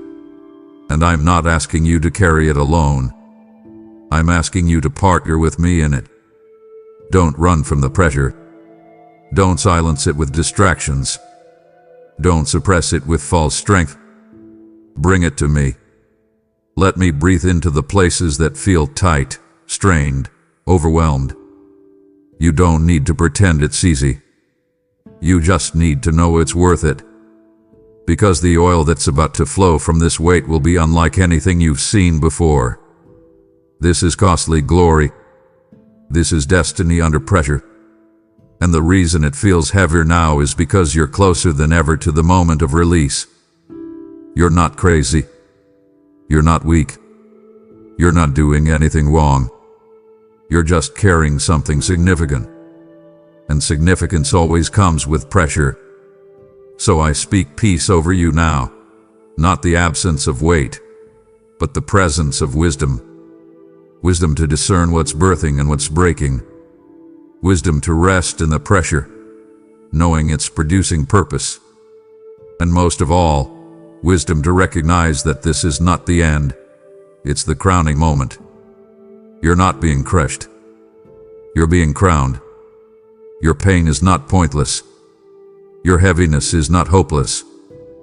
This is the pressure that precedes promise. And I'm right here with you, pressing my hand to your back, whispering with unwavering love, push. You're almost there. Let me settle something deep in you right now, once and for all. You didn't miss it. You haven't blown it. You haven't ruined your chance. I know the shame that has whispered in the back of your mind. I know the thoughts that loop like a broken record. If I had just been more obedient, if I hadn't walked away, if I hadn't hesitated, maybe I'd already be living in the promise. And that thought, no matter how convincing it feels, is not from me. That is the voice of condemnation, and I do not speak in shame. I speak in redemption. And I tell you this now as your God, your Father, your Redeemer. You haven't missed the moment. What I have for you is still intact, still alive, still on its way, because my timing doesn't just accommodate your progress. It includes your healing. You see, my plans are not fragile. They don't break under the weight of your detours. They don't dissolve because of your delays. I knew exactly where you'd pause. I knew where your heart would need to mend. I factored in your questions, your recovery, your healing process. And I didn't write your destiny on dry erase board. I wrote it on the eternal scroll of heaven, inked in grace, sealed in covenant. So no, you didn't miss your moment. You simply needed time, not just to prepare, but to be made whole. Because what I'm bringing you into isn't just about impact, it's about integration. I don't want you showing up at your promise limping in your spirit. I want you whole. And that's what this in-between space has been doing, healing the fractures, aligning your heart, fortifying your soul. And now, here's the holy truth. The moment isn't behind you. It's ahead of you. The doors haven't closed. They've been held open by my mercy. The window of opportunity hasn't passed. It's hovering, waiting for your readiness to match its weight. And now, we're getting there. Totally. Beautifully. Fully. You'll know when it arrives. Not because you'll feel perfectly ready, but because the atmosphere will shift. And this time, you won't run. You won't flinch. You won't question if you're worthy. You'll step in, not as someone trying to earn it, but as someone who knows they've been graced for it. Because it was never about your flawless execution. It was always about your faithful return. So breathe again. Lift your head. The enemy wanted you to drown in regret, to bury your expectation under the rubble of self-doubt. But I'm resurrecting hope. I'm reviving dreams. I'm realigning timelines. This is not over. This is not late. This is perfectly aligned. You didn't miss the moment. And what's for you, what has your name etched into it, will not pass you. Not because of who you are, but because of who I am. I am faithful. I am patient. I am redemptive. And I am still writing the story. Get ready. Your moment is moving toward you even now. You've been holding on, haven't you? Quietly. Fiercely. Silently. You've held on to that chapter in your life like a lifeline, because somewhere deep down, you believed it defined you. Whether it was a relationship, a position, a moment in time when things seemed clearer, or maybe it was the version of yourself you once were, the version you liked better than the one standing in the mirror now. That season, that title, that old rhythm. You didn't mean to idolize it, but it became the measure by which you judged everything after. And so now, even as I try to pull you forward, you find yourself anchored by what once was. Bound not by chains of sin, but by threads of memory. My beloved, that chapter was never the end of your story. It wasn't your final line. It wasn't your identity. It was a page. And I am the author. And I am writing a better one. I know it hurts. Letting go is never sterile. It's messy. Emotional. It comes in waves. You think you've moved on until a smell, a song, a silence pulls you back into it. That's because you weren't just mourning the past. You were mourning a version of yourself that felt safer, clearer, more in control. But here's what you don't see. You've outgrown that chapter. You expanded beyond it. That season could no longer carry the weight of who you are becoming. And I, your God, your Father, your Redeemer, I couldn't let you stay there. So yes, I close it. Not because I was punishing you, but because I was preserving you. If I had left you there, your roots would have wrapped around what was comfortable and never reached for the deeper waters I've destined for you. This isn't rejection, it's redirection. This isn't the end, it's the turning point. I am writing a chapter that doesn't erase your past, but redeems it. I'm not discarding what happened, I'm placing it in proper context, because that season taught you something. It forged something, but it is not your whole identity. And until you let go of it, you won't be able to carry what's coming next. You cannot walk into resurrection while clinging to graves. And child, hear me clearly, what I'm writing next will not compete with what you lost. It will surpass it. In power, in peace, in intimacy, in joy. I'm not giving you a lesser life. I'm giving you the real one. The one that was always written in the scroll of heaven, long before pain entered your timeline. To let go, not with guilt, but with grace. I know it's hard, but I'm helping you. With every tear, I am loosening the grip. With every surrender, I'm flipping the page. And very soon, you will read the next line and realize this is the beginning of everything you were born for. Trust the author. I never end on despair. I never close with confusion. I always write in hope. I always write in glory. And child, I'm not done writing you. Child, let's talk about significance, real, eternal, heaven-breathed significance. Because I see the way you've questioned your impact. I've watched you in the quiet, wondering if your yes even matters.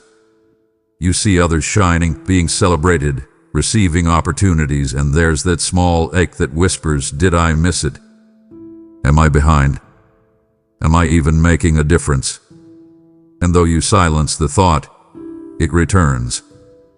Because what you're really asking isn't about fame, it's about worth.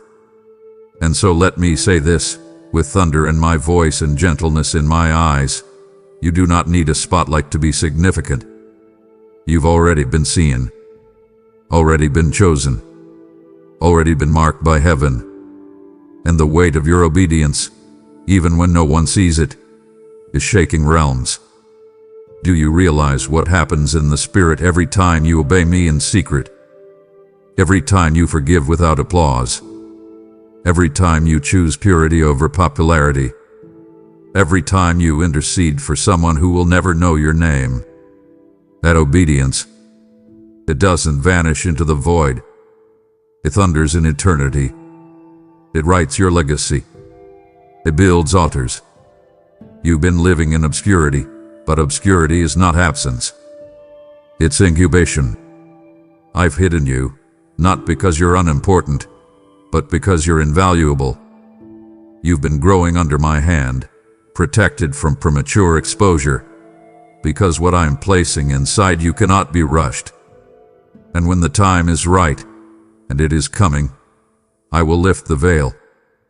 But even if no stage ever comes, your obedience has already changed history. Because you weren't made for applause. You were made for impact. And impact often happens in silence. In kitchens. In prayer closets. In midnight tears. In faithful routines. And I, the God who sees in secret, have been watching it all. You're not invisible to me.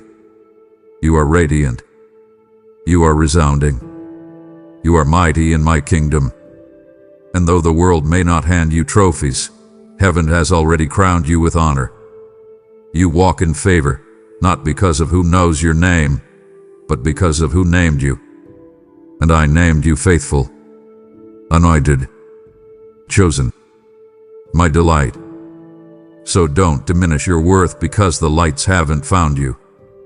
You are not a background character in someone else's story. You are a central figure in mine. And your faithfulness, your obedience, your consistency, they are not small. They are seismic. They are legacy-making. And when you reach eternity, you will see the ripple effect. You'll see how your yes in the shadows shifted destinies. To hold your head high. Walk with quiet confidence. You don't need a stage to carry glory. You are the stage upon which my presence rests. Heaven sees. Heaven knows. And I am proud of you. So proud. Even now. My beloved child, pause for a moment and take a deep breath. Yes, right now. Let the war within you still itself, because I need to speak peace into the places that have been raging in silence. I see how hard you've been fighting. I see the hours spent in strategy, in self-correction, in overthinking every decision as if the weight of the entire outcome rested solely on your shoulders. I see the strain in your spirit, the white-knuckled grip you've kept around problems you couldn't solve and people you couldn't change. You've been trying to hold the line, trying to hold yourself together, trying to be strong for everyone else. But listen to me, child. This battle is not yours. It never was. You've exhausted yourself trying to win a war I already secured. The outcome has never been in question. Not to me. I didn't need your perfection. I needed your posture. Come back into my presence, not as a soldier reporting failure, but as a child returning home. Your striving has worn you down, and it's not because you're weak. It's because you were never meant to sustain victory by effort. Victory is not the result of your performance. It's the fruit of my promise. And I've already declared it. You win. Not maybe. Not eventually. Not if you figure everything out. No, child. You win, because I already did. I disarmed every force that rises against you. I silence every accusation. I broke every curse. I opened every gate. What's left now is not for you to manufacture victory, but to move from it. Not to war for approval, but to walk in authority. The blood already spoke. The cross already conquered. The grave is already empty. What are you still carrying that I already crushed? This is not about giving up. It's about giving over. Giving over the need to micromanage what I've already mastered. Giving over the lies that tell you you're losing because it still hurts. Giving over the fear that says if you don't fight hard enough, everything will fall apart. No, not on my watch. You are not falling apart. You are falling into alignment. I surrounded you with angels. I've sealed you with grace. I've stationed my spirit inside you as the down payment of every promised victory. And while it may look like you're in the middle of the battle, I need you to hear the sound of finality in my voice. Divinity. So let your hands fall, not in surrender to defeat, but in release to divine strategy. Watch what happens when you stop trying to fix what I've already finalized. Let me show you what it means to fight from victory, not for it. Let me lead the charge. Let me silence the enemy with a whisper. You'll find that the battle was never about proving your strength. It was always about positioning your faith. And now, victory will no longer be something you chase. It will be something you carry. Because you've already been marked by triumph. Now walk in it. Lean in close, because I'm not just doing something for you. I'm doing something through you. You've cried out for breakthrough, and yes, it is here. But I need you to understand, this is more than just relief. This is more than your situation finally shifting. This is divine reversal, a supernatural turning of the tide, a holy flipping of what the enemy meant to destroy you with. I'm not just canceling the assignment of darkness. I'm redeeming it into generational light. What once looked like the evidence of your curse is about to become the foundation of your legacy. Let me take you back, for just a moment, not to hurt you but to show you my hand. Remember the moment it all turned against you. The diagnosis. The betrayal. The storm that came out of nowhere and knocked the breath out of your lungs. The days when you said, "This can't be redeemed, this is too far gone." Those were the very areas the enemy celebrated, thinking he had struck a fatal blow. But he didn't know. I was already weaving victory into the very threads of your suffering. He tried to break you, but he only revealed the gold I'd hidden inside you. He tried to silence your voice, but he only provoked your roar. He tried to destroy your name, but he didn't realize I was rebranding you in fire. And now, child, I speak with prophetic fire. The reversal has begun. Where there was barrenness, I will bring birth. Where there was betrayal, I will birth belonging. Where there was loss, I will restore legacy. Not in equal measure, but pressed down, shaken together, and running over. Because this isn't just about you. This is about your bloodline, your children, your children's children, and every generation that comes from your obedience. The very place the enemy attacked is the place I will anoint. Your family will not inherit your pain. They will inherit your promise. The curses are being broken. The cycles are being shattered. The tables are being turned. And your name is being remembered not for what you survived, but for the glory that came through your survival. So lift your eyes. Get your hopes up. You're not just coming out of this, you're coming out transformed. This isn't just a comeback. It's a covenant revival. And when it's done, you'll look back not with bitterness but with awe. You'll say, "Look what the Lord has done, not just in me, but through me, for every generation tied to my yes." The enemy overplayed his hand. And now, heaven is writing a reversal so undeniable that it will make even your enemies testify.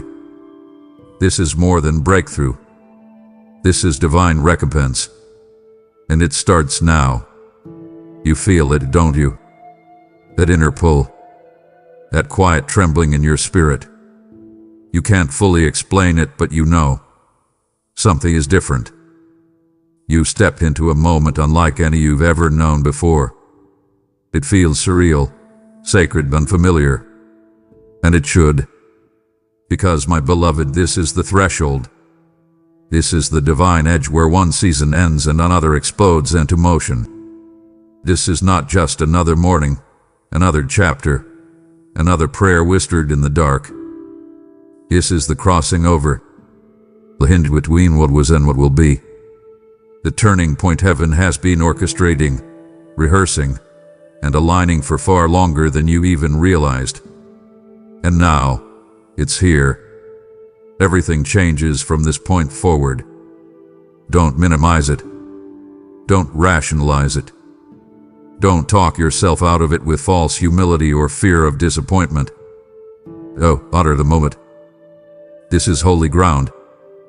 And the trembling you feel inside is not anxiety. It's recognition. Your spirit knows what your mind can't yet comprehend, that this is fulfillment. This is prophecy turning into presence, promise shifting into possession. You're not just hoping for it anymore. You're touching it. I've watched you in the waiting. I've wept with you in the wilderness. I've marked every step, every silent surrender, every private obedience that brought you to this exact edge. And now I'm saying to you, step over. This isn't a subtle shift. This is a divine upheaval. Old patterns will break. Old fears will dissolve. Old battles will end, not because you fought harder, but because the season for that fight is finished. You've graduated. You've crossed the unseen line between survival and supernatural fulfillment. I'm not just answering prayers. I'm revealing identity. I'm confirming what you've long suspected but were afraid to claim, that you were always called for more. And now, more is arriving. Not incrementally, not in drips, in waves. Blessings will come that you didn't ask for. Favor will find you before you introduce yourself. Acceleration will overtake you, not because you hustled, but because you obeyed. This is the fruit of covenant, not performance. So step boldly. Step barefoot. Step with reverence. You are crossing into legacy now. You are entering territory reserved for those who stayed faithful in obscurity. And from this moment forward, everything you touch will echo with divine fingerprints. People will look at you and sense the shift, even if they don't have words for it. Atmospheres will bow. Rooms will change. And you, my child, you will never be the same again. You've reached the threshold. You've obeyed the process. You've endured the fire. And now, the gates are open. The crossing has begun. Walk through it, not as the person you were, but as the person I always knew you were becoming. This is not just another day. This is the divine arrival. You just crossed over, my child. The threshold has been breached, and nothing will be the same. Now hear me clearly. The moment you've received was sacred, and it's meant to be multiplied. There are others still standing on the edge, waiting for a voice to call them forward. Be that voice. When you give, you don't just support a mission. You send my word like arrows into hearts across the earth. How beautiful are the feet of those who bring good news, Romans 10:15. And now, your feet are part of that sending. Support this prophetic mission now through Super Thanks membership, or the PayPal link in the description. Don't hesitate. Act immediately. Help carry this good news to every soul I'm calling home. And now, my child, let your voice echo what your spirit already knows. If his word stirred something eternal inside you, don't stay silent. Declare it now in the comments below. I receive the good news. My divine moment is here. Let heaven hear it. Let the earth record it. Let the enemy know he's too late. Your agreement activates alignment, and what you release in faith, I will seal in fire. This is not just a video, it's a visitation. So mark this moment with your declaration. Say it loud, and say it like it's already yours. And as you declare it, pause with me. My child, before you do anything else, just listen. Let the noise of your day fall away for a moment.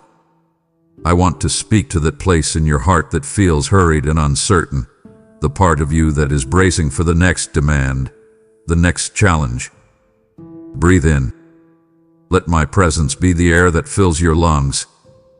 I have good news for you, and I want you to open it right now, right here in this quiet moment between us. My beloved, I need you to understand something that is more real than the ground beneath your feet or the worries in your mind.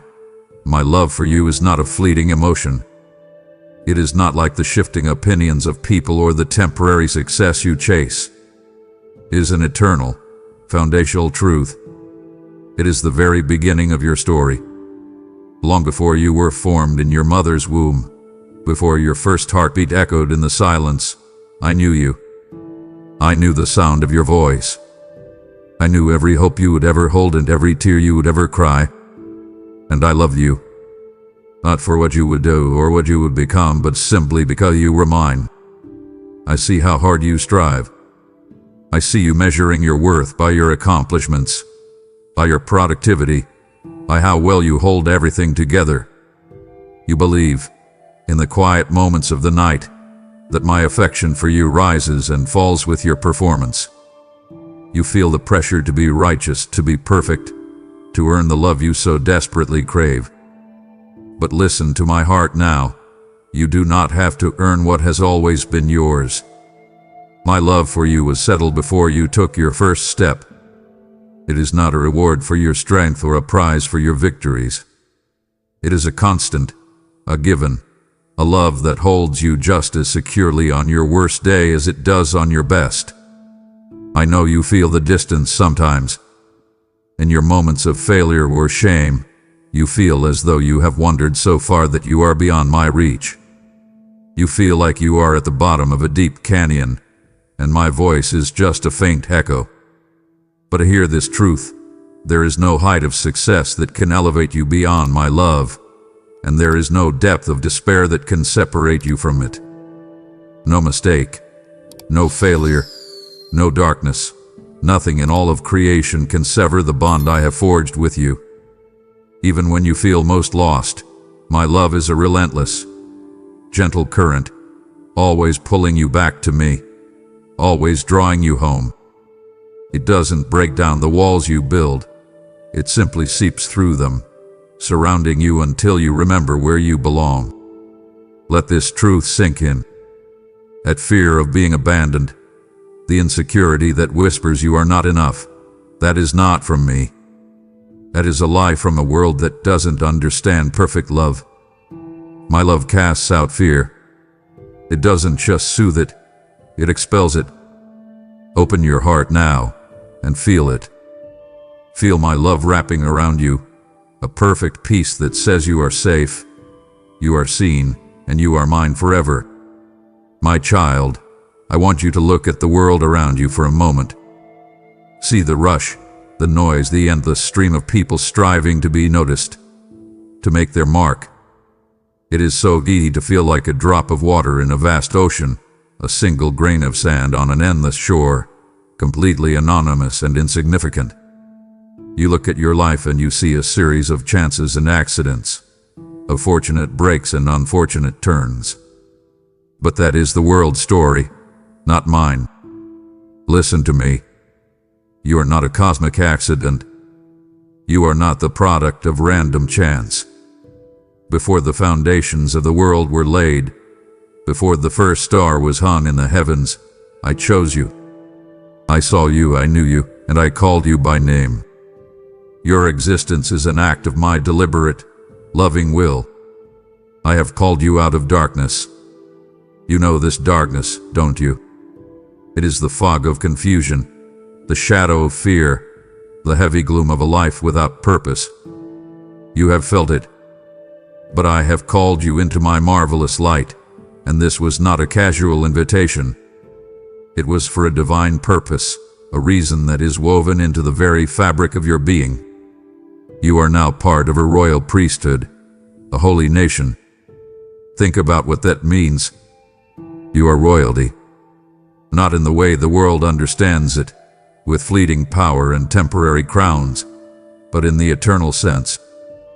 You belong to my family. You are my own special possession.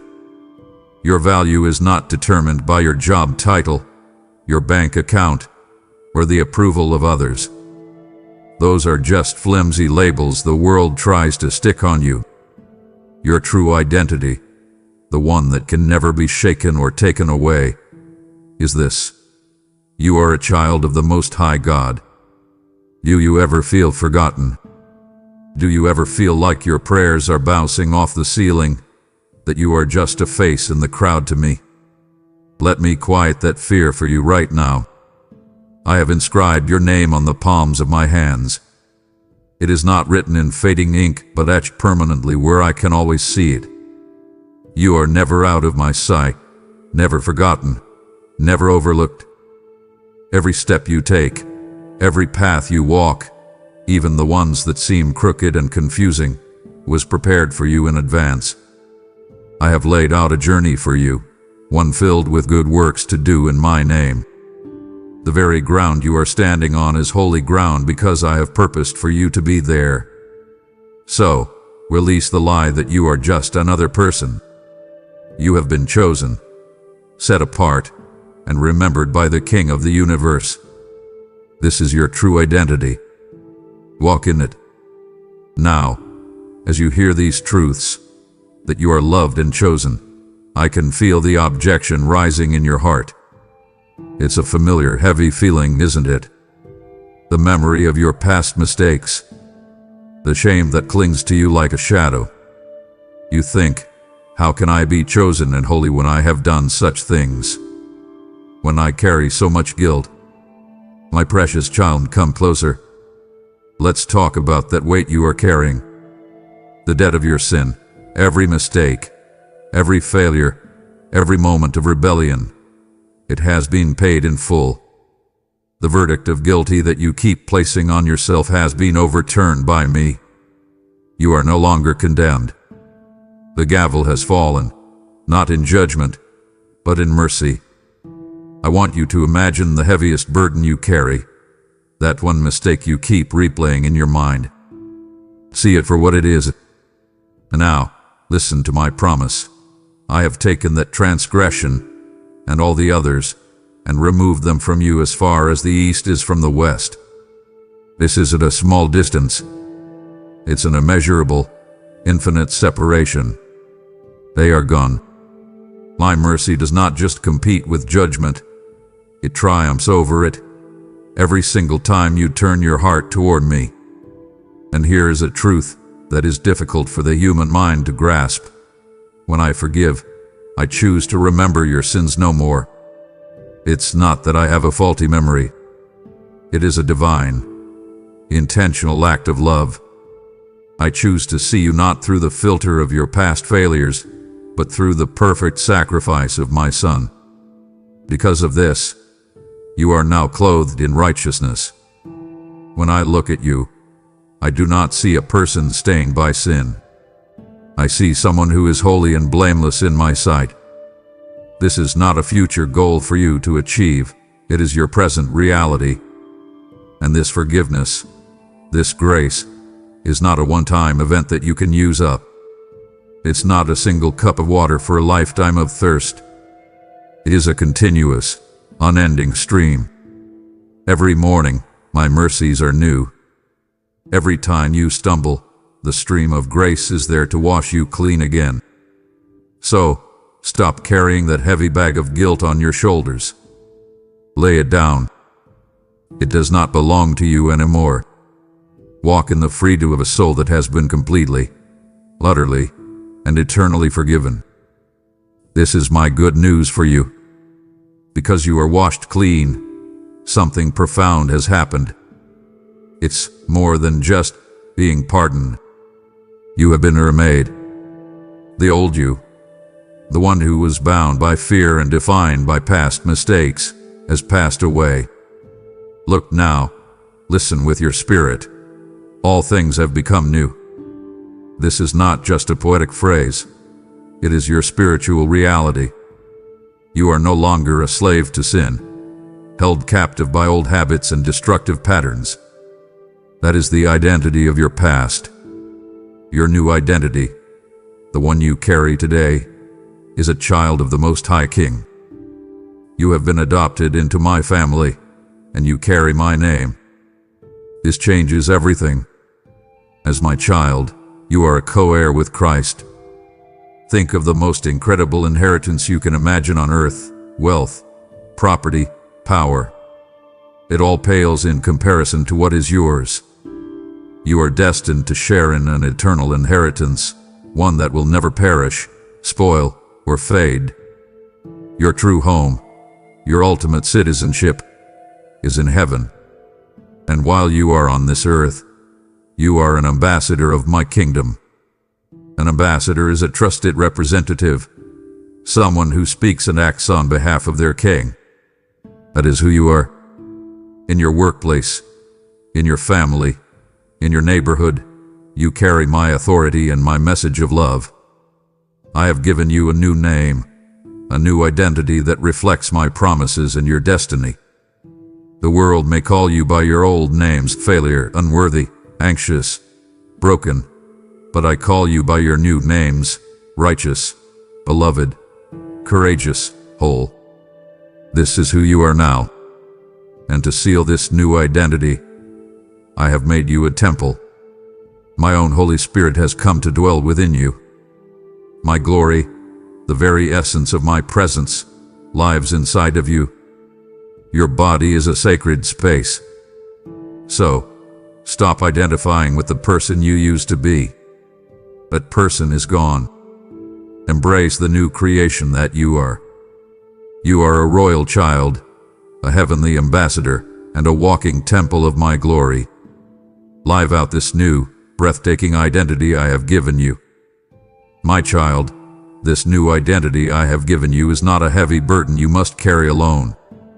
It is not a list of rules you must follow in your own strength to prove you are worthy. The very proof of your new identity is this unshakable promise. I will never leave you nor forsake you. Not for a single moment. I am not a God who is only present on Sundays or during your quiet times of prayer. I am the God of your Mondays, your chaotic commutes, your difficult meetings, and your sleepless nights. There is no place you can go where I am not. Whether you find yourself on the highest mountain, celebrating a victory, and feeling close to heaven, I am there, cheering with you. And when you are in the deepest, darkest valley, facing a trial that crushes your spirit, I am there, holding you, catching your tears. My presence does not just follow you, it goes before you. I am already in your tomorrow, making the crooked paths straight, preparing the way for you. You do not have to fear the unknown, because the God who knows all things is already there, waiting for you. In the moments of stillness, when the world is quiet, you can feel me. But do not believe the lie that I am absent in the chaos. In the midst of the storm, in the noise of your life, I am the calm center. You do not walk this journey alone. The world is full of fair-weather friends who are with you in the good times, but disappear when things get difficult. I am not like that. I am your constant companion, your closest confidant. You can talk to me about anything, at any time. There is no thought you have, no feeling you experience, that I do not understand. And to guarantee this promise, I have placed my spirit within you as a seal. He is my personal guarantee to you of my constant, unwavering presence from this very moment until the end of the age. You are never, ever alone. My child, stay with me. You have just felt the truth of my presence, but do not turn away now. It would grieve my spirit if you were to leave this conversation before I can show you the strength I provide in your weakness and the peace that will guard your heart. I am pouring myself out for you. Stay and receive all of it. Now I know what you are thinking. If you are always with me, why do I feel so weak?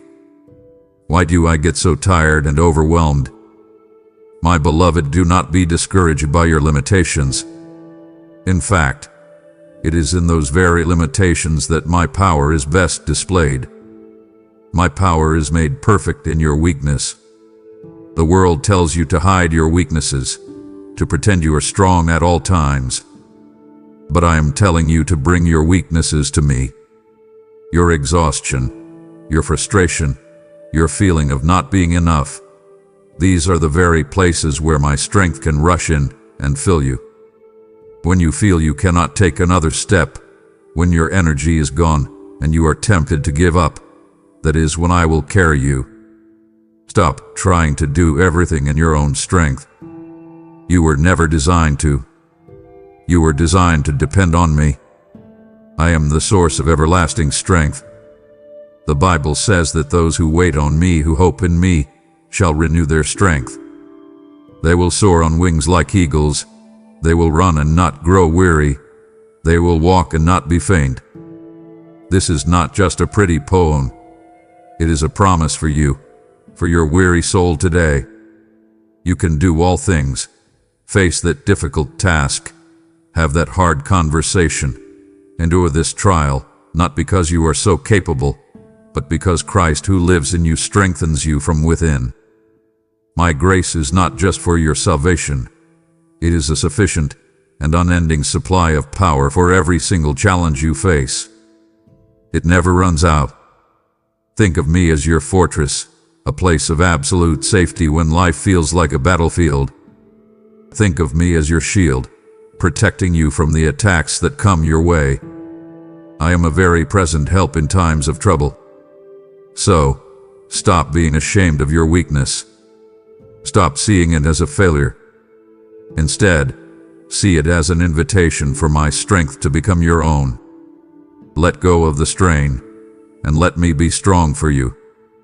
My child, I see you. I see you chasing a moment of quiet, a brief pause in the relentless noise inside your own head. You search for peace in a completed to-do list, in a quiet house after everyone is asleep, in a moment of distraction, hoping that if you can just get everything under control, then you will finally feel calm. But that is the world's version of peace, a fragile, temporary ceasefire that depends entirely on your circumstances being perfect. It is a peace that shatters the moment the phone rings with bad news or an unexpected bill arrives in the mail. The peace I give you is nothing like that. It is a peace that the world cannot give, and because it does not give it, it cannot take it away. It is a peace that guards your heart and your mind, standing like a faithful soldier at the gate of your soul, refusing entry to anxiety and turmoil. This is my gift to you, a divine tranquility that is not the absence of the storm, but my undeniable presence with you in the middle of it. I want you to picture the anxieties you are carrying. See them as heavy, jagged stones in your hands. There is the stone of your financial future, heavy with the fear of not enough. There is the stone of your family, worrying about your children or your parents. There is the stone of your health, of that unspoken conflict at work, of the future you cannot see. You have been carrying these for so long. Your hands are raw and your back aches from the strain. Now, hear my invitation. Cast all your anxieties upon me. Do not just think about them. I want you to actively, intentionally, hand them over. One by one. Give me the worry about next month's rent. Place the fear of what others think of you into my hands. Release the hurt from that old wound. Why? Because I care for you. Deeply. This is not a burden you were ever meant to carry alone. My shoulders are broad enough for all of it. Let me take the weight so you can finally stand up straight, so you can breathe again.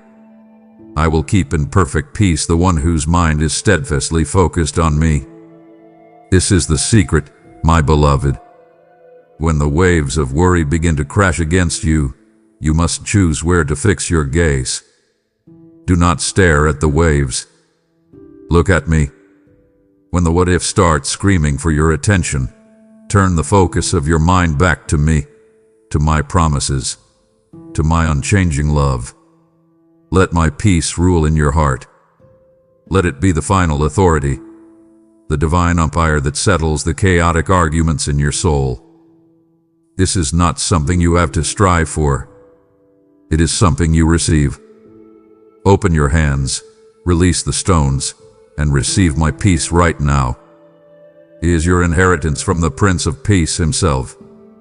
I know that feeling, my child. That paralyzing feeling of standing at a crossroads, with a dozen different paths stretching out into a thick, impenetrable fog.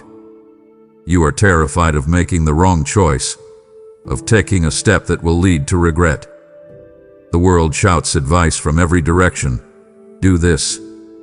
No, do that. Follow your heart. Be practical. And the noise is deafening, leaving you more confused than when you started. You feel you must have all the answers before you can move, but you have none. This is where you must learn to lean on me. You do not need to have all the answers, because you know the one who does. I am the great navigator of your soul. I see the entire map, not just the foggy patch in front of you. I know the destination, and I know the safest and best route to get you there. My promise to you is this. I will instruct you and teach you in the way you should go. I will counsel you with my loving eye on you. My gaze upon you is not one of judgment, looking for a misstep. It is the watchful eye of a loving guide, scanning the path ahead for dangers to avoid and opportunities to embrace. I have not left you without tools for this journey. First, you have my word. Think of it as a lamp for your feet. Notice, it is not a stadium floodlight that illuminates the entire journey from beginning to end. It is a lamp. It provides just enough light for the very next step. So many times, you refuse to take the step that is illuminated because you are demanding to see the next 10 steps. That is not faith. Faith is trusting the light you have for the step you need to take right now. Walk in the light I have given you today, and I will provide the light for tomorrow when it comes. Your second tool is my spirit within you. He is the helper. He does not always shout.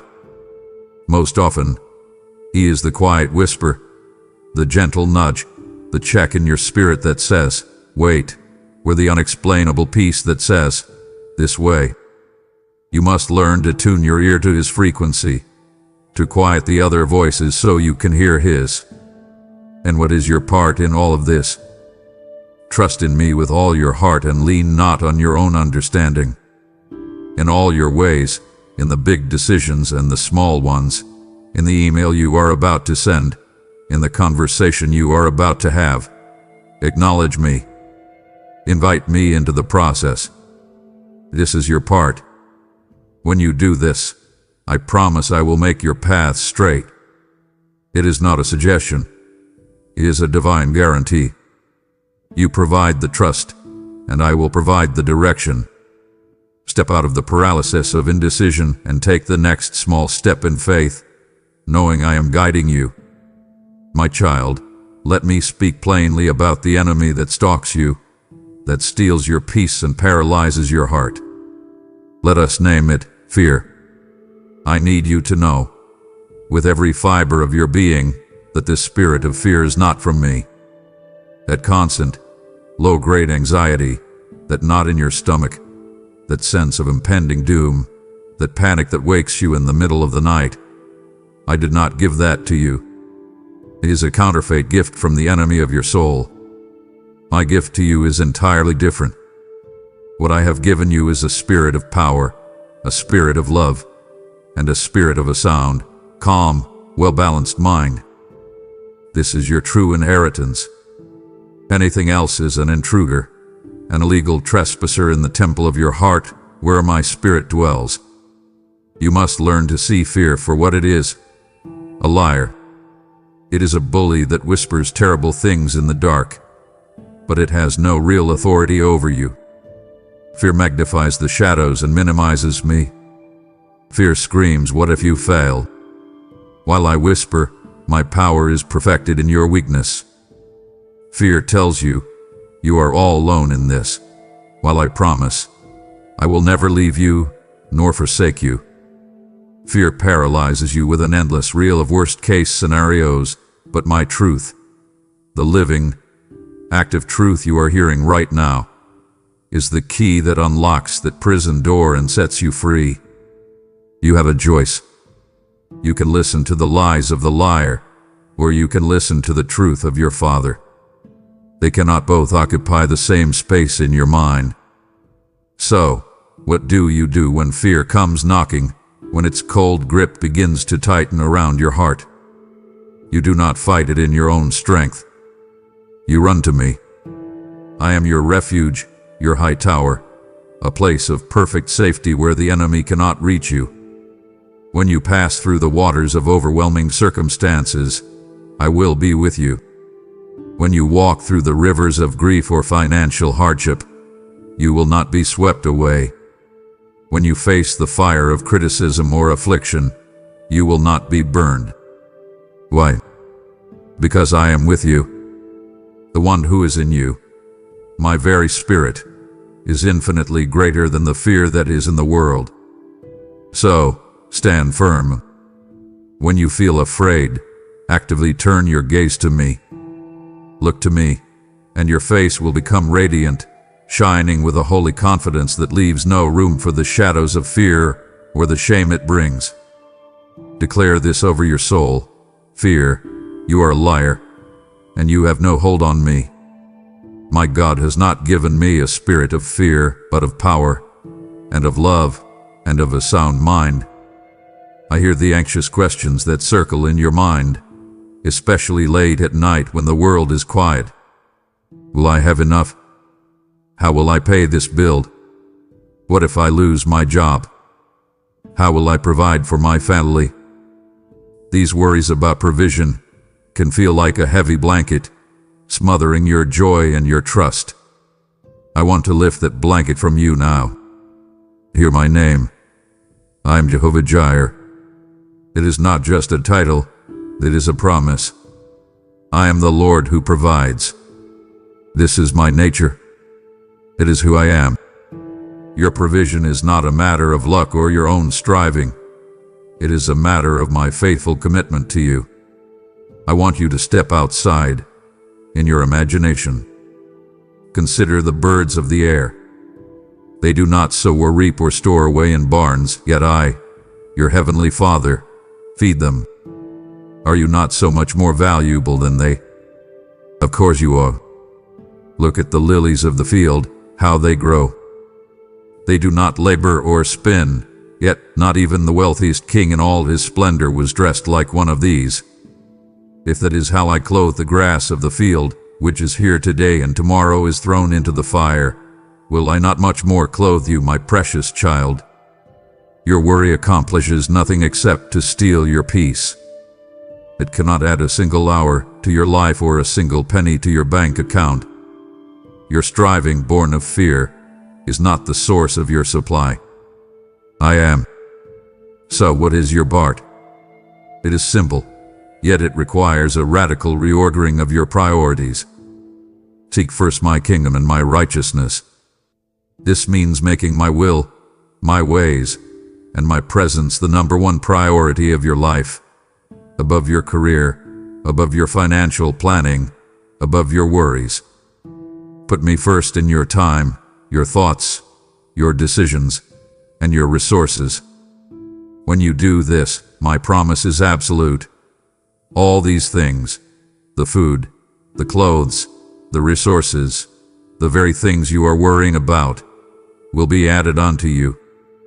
I am able to do exceedingly, abundantly more than all you could ask or even imagine. Your imagination of what you need is limited. My resources are not. My promise is to supply all your needs, not some of them, not most of them, but all of them. And I do not supply them according to the state of the economy or the size of your paycheck. I supply your needs according to my glorious riches in Christ Jesus. There is no shortage in my storehouse. Your daily bread is my responsibility. Your task is to trust, to seek me first, and to walk in the assurance that your provider will never fail you. My beloved, I have laid my promises of provision and guidance before you. Do not let this be all you receive from me today. My heart yearns to reveal the joy that will turn your mourning into dancing and to explain the immense power that now dwells within you. To stop listening now is to leave the greatest gifts unwrapped. It would wound me deeply. Look at your life. Look at the pace you keep, the burdens you carry, the endless striving to keep up, to perform, to achieve. You are so tired. I can see the weariness deep in your soul, a fatigue that no amount of sleep can seem to cure. You are weary from carrying burdens you were never meant to carry, and you are burdened by the heavy yoke of the world's expectations. So listen, right now, to the most gentle and powerful invitation in the universe. It is from me to you. Come to me, all you who are weary and burdened, and I will give you rest. This is not a suggestion. It is a promise. I do not offer a temporary break or a short vacation. I offer true, deep, soul-level rest. I lead you beside still waters. I restore your soul. Your soul needs restoration. It has been battered by the storms of life, drained by worry, and wounded by conflict. It needs the quiet, healing presence of its shepherd. Let me lead you there. Cease from your own striving and know that I am God. That is the essence of this rest. It is the conscious decision to stop trying to control everything, to stop trying to fix everyone, to stop trying to be your own God. It is the peaceful surrender of acknowledging that I am on the throne, I am in control, and you are safe in my hands. There remains a Sabbath rest for the people of God, and it is found not in a day of the week, but in a state of the heart. It is a rest found in trusting my finished work. You do not have to work to earn my love or my salvation. It is done. You can rest from the labor of self-justification. My son said, "Take my yoke upon you and learn from me, for my yoke is easy and my burden is light." The world places a heavy, crushing yoke on you, the yoke of performance, of perfectionism, of fear. My yoke is different. It is the yoke of grace of Leviticus. It is easy and light because when you are yoked to me, I am the one pulling the weight. Your part is simply to walk alongside me. In returning to me and resting in me, you will be saved. In quietness and in trust shall be your strength. Stop the frantic rush. Stop the cycle of worry. Come to me now. Lay down the heavy burdens. Let me lift them from you.